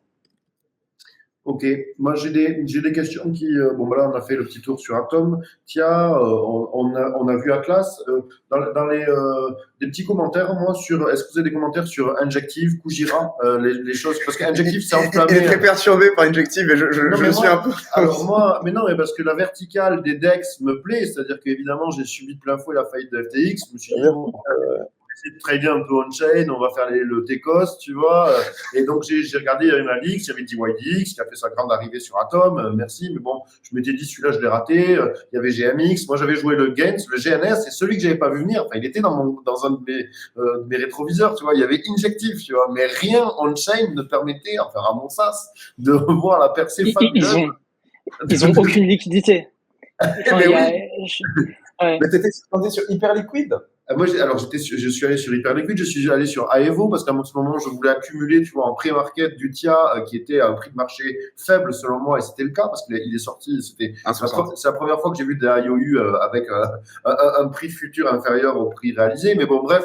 Et donc, je suis allé tester les différentes. Et il y avait Helium. Attends, c'est compliqué. Hyperliquid. Non, sur Helix. Ouais, c'est Elix. Helium. Ah oui, Elix. Ouais, Elix. Ouais, Et Elix, c'était la surcouche, on va dire, de Injective. Bon, moi, ça ne m'a pas transcendé, hein, l'expérience utilisateur. Donc, expliquez-moi ce qui se passe. Pourquoi? Est-ce que quelqu'un le sait? Bah, c'est simple, hein, tu regardes les investisseurs et tu vas avoir ta réponse. Mais je pense que c'est ça, hein. Enfin, parce que moi aussi, c'est pareil, je me posais la question, mais je vois qu'il n'y a pas vraiment de liquidité sur Injective. Donc je me dis, enfin, je vois que Jump est investisseur et tout ça, donc je me dis, c'est peut-être eux qui font pas le token. C'est hyper chelou, Injective. Honnêtement, c'est très chelou. Je suis d'accord. Nous, on travaille beaucoup avec eux pour vous dire un peu. Ils font beaucoup de projets où ils ramènent d'autres projets de d'autres Layer 1 à build directement sur Injective, donc ils les drive.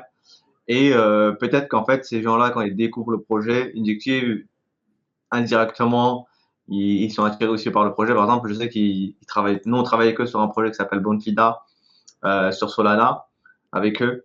Et du coup, en fait, ils drive beaucoup de projets qui ont build sur top of Solana ou d'autres Layer 1 et pour les driver et incentiver à build sur Injective. Donc ils font du name of service, c'est-à-dire un genre de DNS sur Injective. Ouais, après, comment expliquer cette percée monumentale? Je ne saurais pas vous le dire moi aussi. Peut-être. Les voies du marché sont pas pénétrables. Hein. C'est connu. On aime bien Il y a un indicateur qui est sorti et qui est hyper intéressant, c'est Jump. Tu regardes Jump, si Jump est investisseur dans un des trucs, tu peux te dire que. Après, ça finit en protocole failure Non, pardon, mais ça, c'est autre chose. Il faut sortir avant que ça finisse en protocole failure. Je sais pas si vous avez vu les dépositions des mecs de Jump sur le sujet du bailout de l'UST et de Luna. C'est marrant. C'est ce qu'ils disent quand t'as pas envie de te salir des mains, paye les mecs qui sont prêts à se salir les mains pour toi. Et c'est un truc. Tu achètes les tokens des projets dans lesquels Jump est investisseur, tu bénéficies de la value et tu sors quand t'as fait tes profits, quoi. Pour se lancer sur un autre sujet, qu'est-ce que vous pensez de… Parce que depuis que UST est tombé, ben, il y a eu un gros crash de liquidité. Cosmos… Il a UST là. Je l'ai vu arriver là. Il va sortir IST. Honnêtement, c'est pas IST. Pas vraiment. Mais vous pensez quoi des stablecoins décentralisés dans Cosmos? Parce que là, le plus gros, c'est 2,5 millions, c'est l'USK de Kujira. C'est quoi les stablecoins de ce que vous en pensez? Et il y en a combien? Je veux dire, c'est pas pour parler d'IST, c'est pour parler des stablecoins dans Cosmos. Ok, je vais même pas parler d'IST. Mais le plus gros aujourd'hui, le plus gros stablecoin décentralisé, j'ai vu CoinGecko tout à l'heure, c'est 2,6 de market cap, c'est USK. C'est vraiment médiocre. Et on a besoin, je pense vraiment que Cosmos, c'est une question, je ne veux pas dire de vie ou de mort, mais c'est presque une question existentielle. On a besoin d'un stablecoin décentralisé. Et c'est quoi? On ne sait pas encore c'est quoi. Et le bull market arrive et le plus gros qu'on a, c'est 2,5 en liquidité. C'est quoi le collatéral de USK? USK, ils ont pas mal de choses. Ils ont Atom, ils ont ST Atom, ils ont un petit basket, mais c'est vrai que je n'ai pas vraiment checké. Alors, il y a l'USK. Il y a l'IST sur lequel tu travailles aussi, Youssef, qui run sur Agoric, mais qui a au but de servir l'interchain dans son intégralité et qui est garanti par de l'Atom, si je ne dis pas de bêtises. Pas uniquement de l'Atom. Il y a Atom, ST Atom. On va peut-être rajouter Dot, Polkadot. Okay. Et puis il y a le PSM, le Price Stability Mechanism, qui inclut USDC et USDT. D'accord. Donc, l'Inter Stable Token, c'est celui-là? Ouais, c'est lui. Ouais, il a quasiment un price déjà de 1%. Là. Faut acheter, les gars, achetez. Hein. Il y a un autre stablecoin qui est… C'est celui-là, il vient d'Istanbul directement. Mais je veux dire, quel est le facteur qui va faire que les stablecoins décentralisés vont finalement décoller à l'intérieur de Cosmos? Parce qu'on ne peut pas juste… dans Ethereum, tu as DAI. DAI est un market cap de… plusieurs milliards. Faut que tu reviennes dans le call cam, tu as une voix de robot là. Cam, tu as un bug d'audio. Ton micro fait pas mal fait un son, des artefacts bizarres. Si tu peux sortir et revenir, s'il te plaît, ce serait top. Moi, je suis très très sceptique par rapport aux stablecoins décentralisés. Vous savez pourquoi? Parce que c'est quelque chose qui est très difficile à manipuler. Aujourd'hui, on l'a vu sur des stablecoins qui sont semi-collatérales, par exemple le DAI qui est backé presque que par des USDC au final, mais qui a essayé d'augmenter sa trésorerie en Ethereum, qui a été déconseillé après par la suite par beaucoup de gens de chez Maker, parce que en fait, enfin Maker voulait faire ça, et ça a été déconseillé en fait parce qu'en fait finalement la volatilité d'une crypto fait que l'essence même du collatéral va se détruire au fur et à mesure que il y a une dépréciation de la crypto. Donc finalement, aujourd'hui, les seuls stablecoins qui marchent, pourquoi ils marchent? C'est parce qu'en fait, c'est des grosses boîtes noires qui fonctionnent et personne ne sait comment elles fonctionnent. Pour la plupart, hein. On va dire que gros l'USDT, l'USDC, bon, c'est un peu plus transparent, mais principalement aujourd'hui, le top, c'est l'USDT. Et en fait, quand par exemple, on a vu notamment avec le dépeg de l'USDC qui est arrivé quand les banques américaines ont fait faillite, notamment la Silver Bank, la Silicon Valley Bank ont fait faillite. L'USDC a des pegs, mais aussi les stablecoins décentralisés ont des pegs aussi, indirectement. Mais si. Non, le LUSD, le USD a pump. C'est pas vrai. C'est pas vrai, je sais, on l'a fait pas. Le DAI a dump parce qu'il était composé de USDC dans son basket, il me semble. Non? Moi, de mon expérience. Je sais pas, mais je pose la question, mais pourquoi, par exemple, l'IST, l'USK a aussi des pegs alors qu'ils n'ont pas d'USDC derrière? Ah, mais eux, oui, on en a. Ben oui, on en a. Vous en avez. Il y a un problème, c'est peut-être les AirPods ou un truc qui a plus de batterie. Ouais, salut. Ouais. À toutes. De mon expérience des cryptos, un stablecoin décentralisé, c'est un stablecoin qui peut pump ou dump. Ce qui est un concept intéressant, on s'y attend pas, mais comme tous les stablecoins d'ailleurs. Là, maintenant, il y a Prisma qui fait le MKUSD, mais il n'y a pas que celui-ci comme protocole qui propose un stablecoin garanti par des liquid staking tokens. Et donc là, on se rapproche d'une sorte de stablecoin décentralisé avec un niveau. Pardon? Qui ont du rendement. Le MKUSD? Parce que le collatéral que tu poses produit du rendement. Exactement. Donc, on commence à avoir des stablecoins de nouvelle génération et des convex-like qui commencent à sortir. Il y a Gravita aussi, si je ne dis pas de bêtises, avec Rocket Pool. Et un autre truc, Paddle ne fait pas ça, non, mais il y en a d'autres qui font la même chose, j'ai l'impression. Il y a le cas. Justement, je pense que Credas s'y connaît aussi. Ton stablecoin, il est basé sur quoi? Ouais. Ah, le KUSD. On a lancé un truc basé sur les real world assets où c'est backé par des bons du trésor américain court terme, collatéralisés à 112%. Et c'est pour ça que ça génère du rendement. En fait, c'est du rendement qui vient des T-bills. En tout cas, des premiums que payent les mecs qui mettent en collatéral du T-bills pour pouvoir emprunter de la liquidité et acheter des T-bills. Donc, je pense que ça. Ouais, vas-y. Non, mais moi je suis d'accord. Ce que je trouve bien avec les reward assets, c'est que ça offre du rendement parce que très honnêtement, en fait, un stablecoin décentralisé, quel est son intérêt? C'est d'être résistant, par exemple, à la réglementation, qui est une menace notoire. Tu vois. Mais dans ce cas-là, c'est-à-dire que si tu es un grand parano, est-ce que tu vas aller sur Ethereum, c'est-à-dire que c'est la proposition de valeur d'un stablecoin décentralisé sur Cosmos. Alors moi, je peux l'avoir, mais dans ce cas-là, je vais la chercher dans le rendement. C'est-à-dire que effectivement, si tu le fais avec du Atom staké et que ça te génère, tu vois, que tu as une forme de stablecoin qui te génère un rendement, ça va peut-être être intéressant, ou alors avec du reward asset. Mais moi, de mon expérience, le succès de l'UST, avant son mémorable échec, il n'a rien à voir avec la décentralisation. Hein. Il a à voir avec un bon 20% de yield bien sale, et ça te fait des milliards de TVL. Hein. Ça te fait 15 milliards de TVL, Inch'Allah, tu vois, mais tout ce qui est... Ouais. Donc, moi, je pense que les prochains qui peuvent marcher. Excuse-moi, tu disais, Benoît?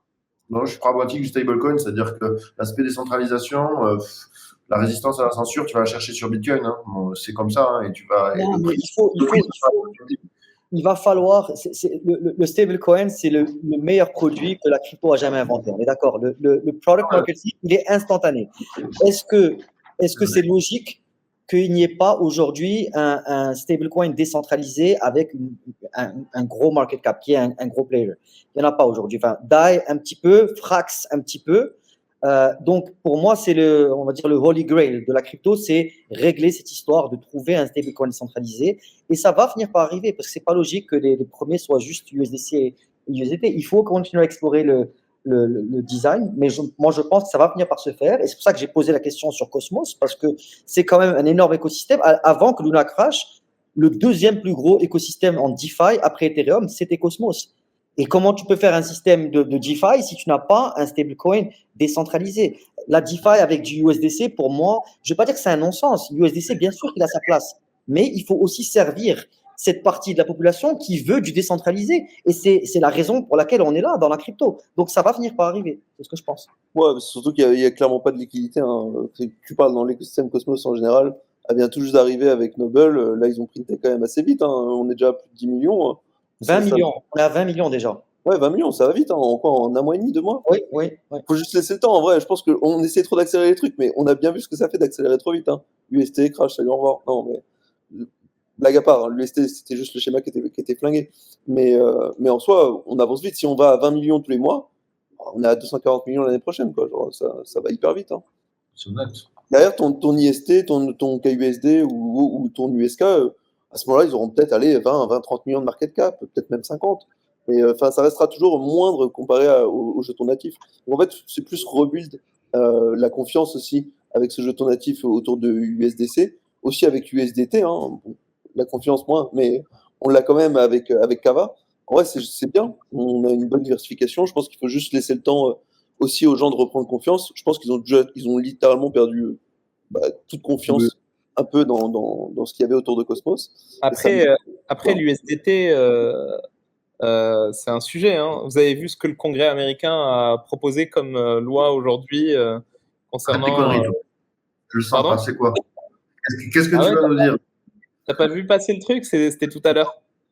Ils sont en train de faire des propositions de loi pour rendre l'USDT illégal et tout truc qui tourne sur une blockchain d'origine chinoise. Enfin, faut que je retrouve l'article, mais en gros, là, je pense que c'est la machine bulldozer américain qui est en train de travailler pour favoriser Circle, qui d'ailleurs a annoncé un potentiel IPO prochainement.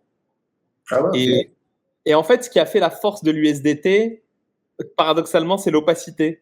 C'est vrai. Ah oui, je suis d'accord avec toi. Si ça avait été transparent, je pense que l'USDT n'existerait plus depuis longtemps. Et je pense que l'USDC, c'est une sorte de Fed coin coopté par la Fed, tout simplement, parce qu'ils sont compliant. Tu peux avoir 100% confiance dans la valeur de l'USDC pour un USD. Ouais. Sur l'USDT, good luck, quoi. Enfin, good luck. À chaque fois qu'il y a un ou quoi, mais ça passe, quoi. Mais en fait, c'est USDT qui joue un peu ce rôle de stablecoin décentralisé, bien qu'il soit centralisé, parce que justement, il résiste à la censure, il collabore pas avec le gouvernement. Et donc, les gens se disent, OK, moi, je suis plus safe avec du USDT qu'avec du USDC. Ce qui est la fonction d'un stablecoin décentralisé à la base. C'est littéralement le seul qui ne dépèque pas quand il y a un problème. Hein.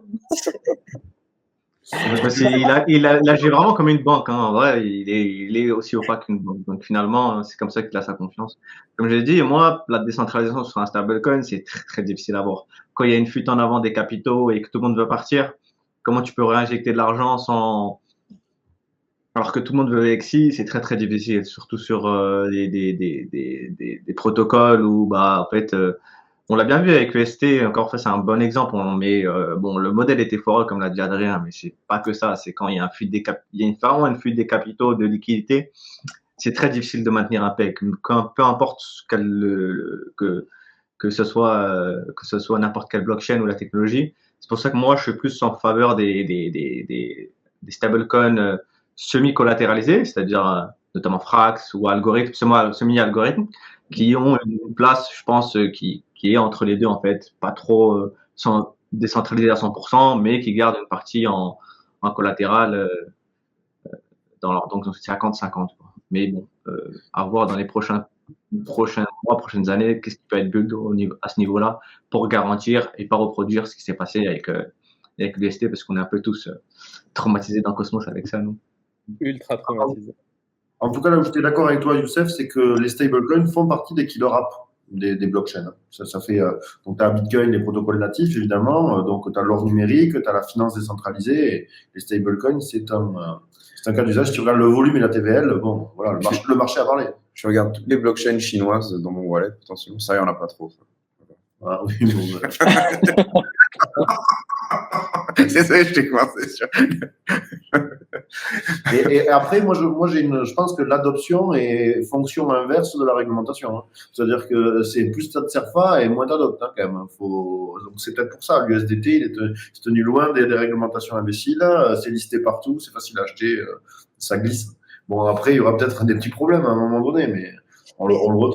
En fait, la régulation agressive, c'est supposé être un catalyste pour pousser davantage les stablecoins décentralisés. C'est juste qu'on n'a pas encore vu ça sur le terrain de manière pratique.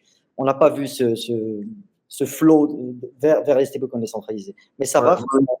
Ouais, mais bon, c'est un peu comme une chimio, hein. C'est-à-dire que ça va fatiguer quand même, hein, avant disons que quand tu as une réglementation agressive, ça va faire un petit trou dans le marché et ensuite, effectivement, il y aura peut-être une. Et qui va vouloir se sacrifier pour lancer un truc et finir comme Duquan ou comme les mecs de Tether potentiellement dans le futur. Enfin, à un moment donné, un stablecoin décentralisé, tu dis tu veux être censorship résistant, mais c'est la base, c'est le design de la régulation, c'est le censorship. Donc en fait, en gros, tu veux dire quoi? Je vais me battre contre le gouvernement américain. Donc en fait, il faut vraiment un niveau d'anonymat extrême. Ouais, tout à fait. En fait, c'est pour ça les gars de Kujira, ils sont anonymes. Et ils ont aussi USK peut-être pour. Ouais, mais ils sont pas 100% anonymes. Ils sont pas 100% anonymes. Oui, pas tous 100%. Tu as accès à eux. On a tous accès à eux via une personne au moins qui a investi dans Kujira au début. On sait qui. Enfin, on arrive à eux, mais cette personne est en tôle. Ok, on arrive vers la fin. Moi, j'ai une question simple qui plaira sans doute aux gens qui nous écoutent. Est-ce qu'il y a des projets que vous voulez mettre en lumière dans l'écosystème Cosmos, Atom je pense qu'on est dans Wawa. On veut tous mettre Wawa devant. C'est le meilleur jeton. Voilà. J'ai pas plus à ajouter. Sachez que si vous achetez du Wawa, ça sera un actif après qui va être valorisé par Adrien. Donc, si vous voyez une bougie rouge, vous pouvez accuser Adrien après directement. C'est lui. C'est lui là en train d'appuyer, en train de save. Ah non, t'inquiète, on va devenir philanthropiste. Tout sera reversé pour les bons samaritains. Pour répondre à la question de Benoît, je pense que les prochains, on a vu les prochains projets qui vont se lancer, du IDX, Celestia. On n'a pas parlé d'un autre projet qui arrive aussi, qui s'appelle Nibiru. Nibiru, c'est une chaîne qui va faire en fait un DEX. Bon, il y a trop de DEX, mais voilà, elle va faire un DEX. Attends, tu peux préciser si vous êtes investisseur dedans ou pas? On n'est pas. Non, pour le coup, j'étais sur le testnet aussi. C'est intéressant que t'en parles. C'est une sorte de one-stop shop avec des perps, des oracles custom built et plein d'autres DeFi primitives sur la même chaîne, optimisés pour des usages, des use cases DeFi. Et c'est un projet fait par des Américains qui est principalement des Américains de chez c'est des gens comme Street Capital, des gens qui étaient chez Street Capital et backés par Street Capital principalement. Ouais. Tu peux répéter le nom là, c'est Nibiru. Nibiru, donc ça s'écrit Nibiru. Ok. Voilà. Et qui va se lancer très prochainement, je pense. Ouais. Et qu'est-ce que j'avais? Moi, sinon, dans l'usage que vous faites, moi, j'ai vu Quasarphi que j'apprécie, hein, en fait, qui est un écosystème que je trouve qui fonctionne très bien. Je sais pas, j'ai vu Levana, qui est la surcouche d'Osmosis, peut-être. Levana, ouais, pour les perps, qui fait les perps sur Osmosis, effectivement. Tout ce qui est margin, perp, qui fait un vraiment très bon produit pour tout ce qui est perpétuel. Donc, en fait, il est utilisé comme surcouche. Mais il fait pas qu'Osmosis en général, il fait tous les DEX qui sont injectifs notamment, et SEI aussi. Et Après, ça se passe comment? Pardon, Reda, je t'en prie. Désolé.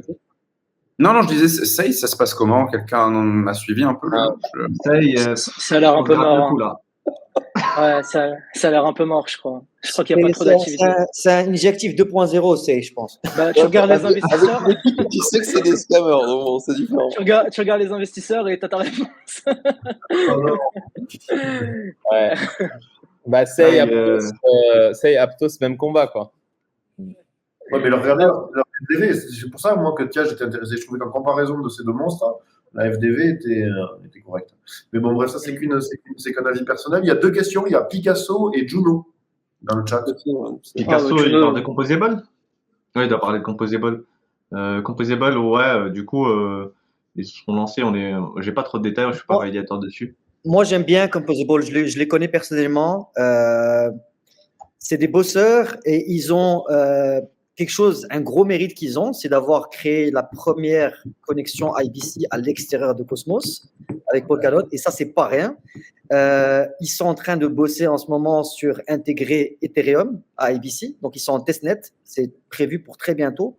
Et ils sont en train d'intégrer Cosmos avec toutes les grosses L1, dont Solana, NIR, etc., Avalanche. Tout ça, c'est en cours. Et on a besoin de ça parce que je pense que la value proposal de Cosmos, c'est d'abord IBC, avec SDK, bien sûr. Et donc, je pense que Composable joue un grand rôle dans ça. Il va y avoir d'autres dans le décor. Il y a Union, il y a Polymer Lab. Tout cela, ils sont focusés sur IBC, mais je pense que Composable est bien lancé. Ouais, parce que moi, je trouve qu'ils l'ont un peu tourné un peu en mode c'est nous qui avons tout fait.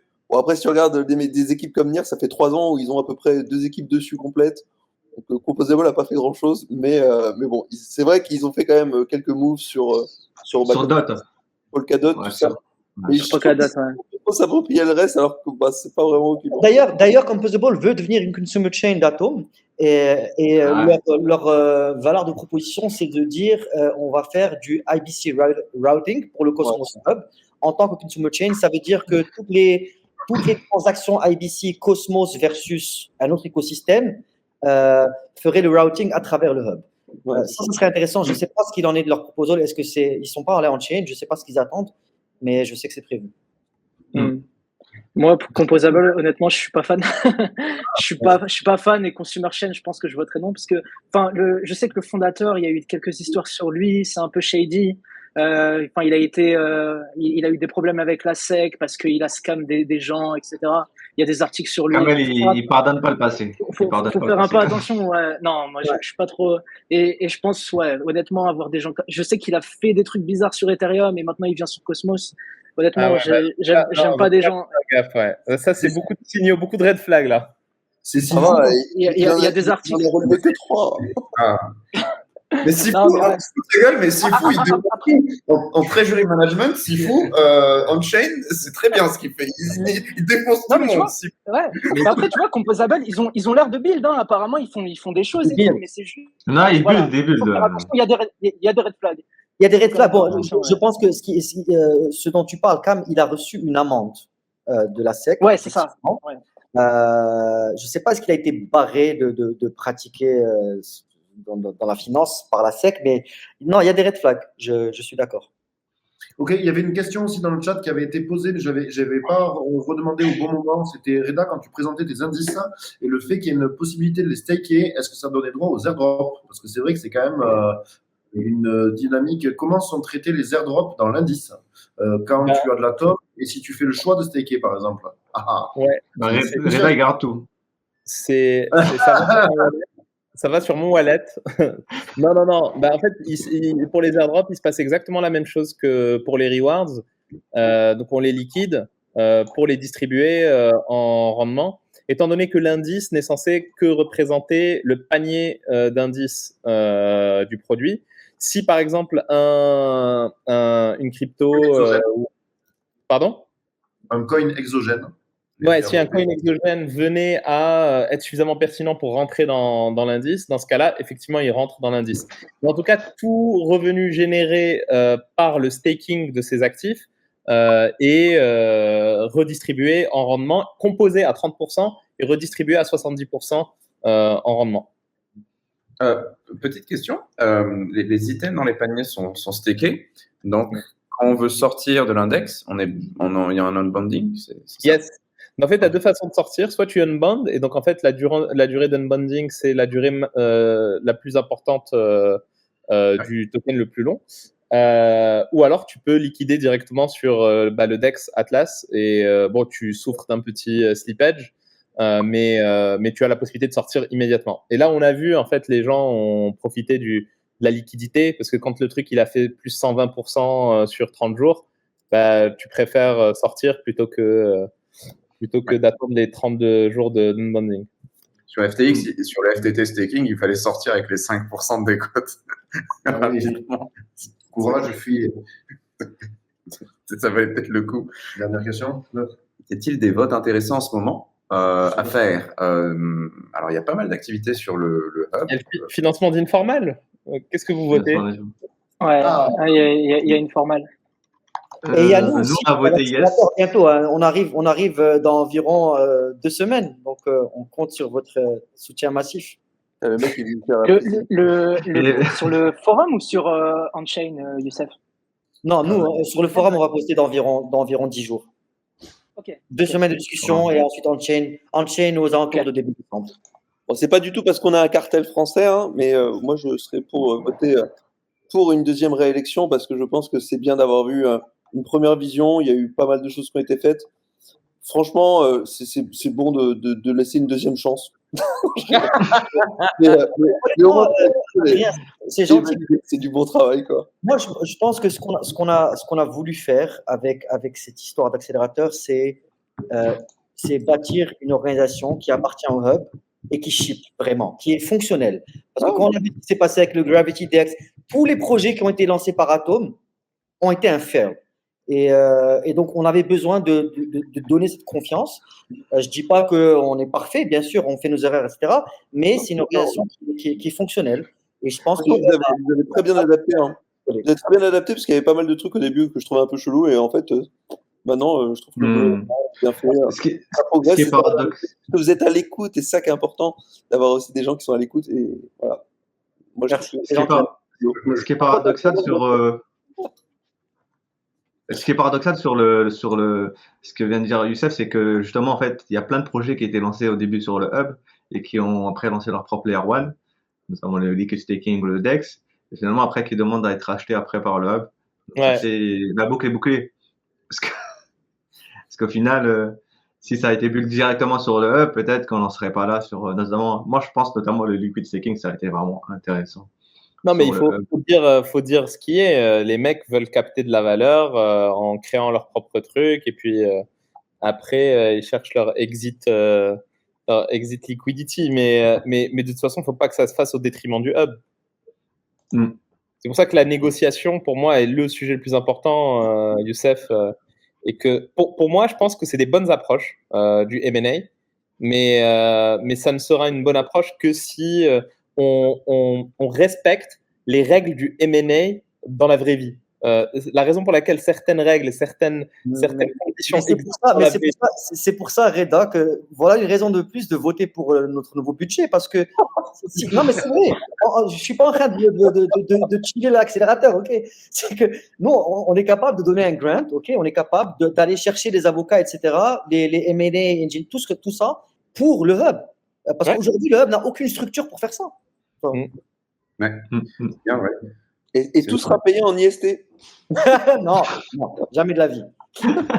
Je voudrais conclure cette émission sur une news parce que Sébastien n'a pas pu nous rejoindre pour ce live. C'est en l'occurrence l'annonce de la clôture de sa première levée de fonds, soft raise, comme il l'appelle sur CoinDesk. Première levée de fonds pour The Interop. Véhicule d'investissement, fonds d'investissement qui se concentre sur l'infrastructure de l'Interchain. Voilà, ça fait des mois, plus d'1 an qu'ils travaillent là-dessus. C'est cool de voir ce projet atteindre cette première milestone, aboutir dans une certaine mesure. Par contre, je ne comprends vraiment pas la couverture de l'article CoinDesk qui est vraiment naze. Mais on salue quand même CoinDesk pour amplifier, pour donner un peu de visibilité à cette news. Voilà, c'est 3,85 millions de dollars qui vont être déployés sur différents projets de l'Interchain. Avec Sony comme investisseur, avec Sony Osmosis. Voilà. C'est quelqu'un qu'on apprécie, qui fait un super podcast du même nom, The Interop, que vous pouvez regarder sur YouTube. Et qui est l'organisateur du Nebular Summit, dont j'ai la casquette édition limitée. Exactement. Donc, il n'a pas pu nous rejoindre pour nous en parler directement, alors qu'il prévoyait de le faire. Et je vous partage juste la news. Donc, ça change pas beaucoup nos vies qu'un nouveau fonds soit actif dans l'écosystème Interchain directement, mais c'est un contributeur très proactif au sein de cette communauté-là, de cet écosystème, et ça fait très plaisir de voir des gens réussir. Donc, très content. Si je peux me permettre, Sébastien, c'est quand même l'un des premiers promoteurs de Cosmos dans l'écosystème francophone. C'est grâce à lui que j'ai découvert Cosmos à San Francisco. Il m'a présenté Sunny à l'époque. C'était en 2018 ou 2019. C'était 2019.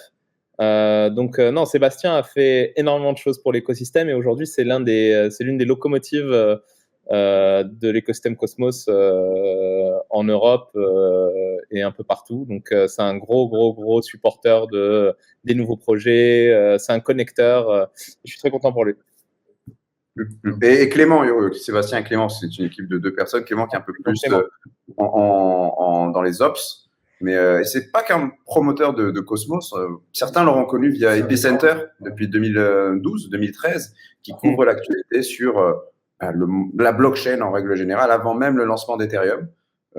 Donc très cool. Et d'ailleurs, son podcast, c'est franchement un excellent podcast. Il pose de très bonnes questions, il ramène des super invités. Comme Reda, c'est un vrai OG et c'est un connaisseur. Il est dans Cosmos depuis très longtemps. Donc, un très bon jingle aussi Interop. Voilà, je tenais Parfait. Ça fait un très beau mot de conclusion, les amis.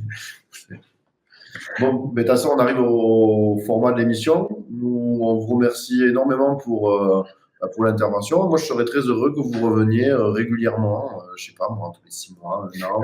Youssef, franchement, c'est très cool d'organiser cette émission-là. Et il faut arrêter les messages sur Twitter. Mais comment ça? Qu'est-ce que tu veux dire par là? Tu veux qu'on communique sur Telegram? Eh oui, c'est beaucoup mieux. C'est beaucoup mieux. Il n'y a qu'avec toi que je communique sur Twitter, Samy. Je ne sais pas pourquoi. On va le faire.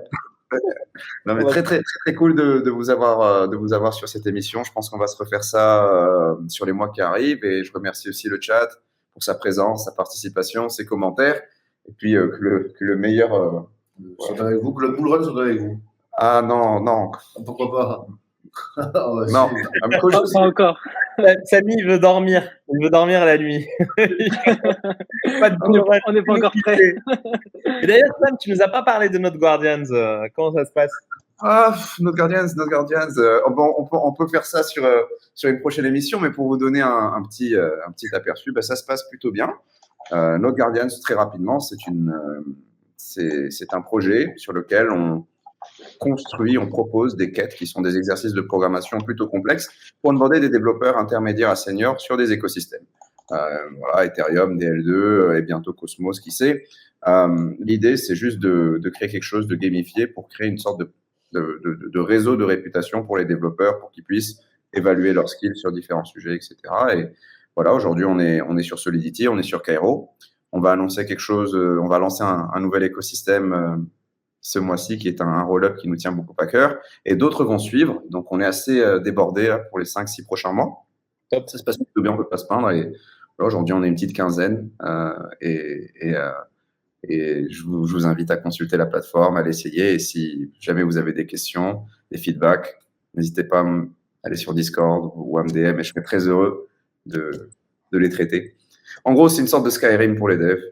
Mais c'est magnifique, tout à fait. Non, mais honnêtement, c'est le truc gamifié pour se créer une street cred en tant que développeur dans l'écosystème blockchain. C'est vraiment ouf.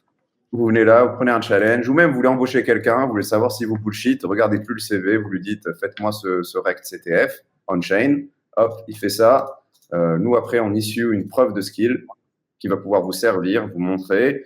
Cela suggère que la personne est en mesure de résoudre tel ou tel problème sur tel ou tel sujet. Et aujourd'hui, vous avez 2 stacks qui sont supportés, mais d'autres arrivent à grands pas. Et il y a d'autres éléments de vanity, de compétition qui sont intégrés et une V1 qui pointe son nez à l'horizon. Donc, j'espère vous partager ça dans les prochains mois. Et je dis j'espère, je parle surtout de la team qui fait God's work. Moi, je ne suis juste, je suis l'émissaire de ces gens-là. Voilà. Tu gardes les nodes. Exactement, moi, je suis politicien. Et tu votes no with veto. I guard the notes and I vote no with veto. Exactement. C'est ma description sur Telegram, ça, je crois. Plusieurs, je crois. Ouais. Non, mais voilà, très très bien. Merci beaucoup, Kantaj, pour ton message. Par contre, ton message m'inquiète un peu. Je t'aime beaucoup, mais je ne suis pas sûr que la sémantique m'aide. Merci. C'est un solver sur notre Guardians pour le coup. Et je suis très heureux de te voir ici. Merci à tous, en tout cas. À très vite. Merci. Merci à tous.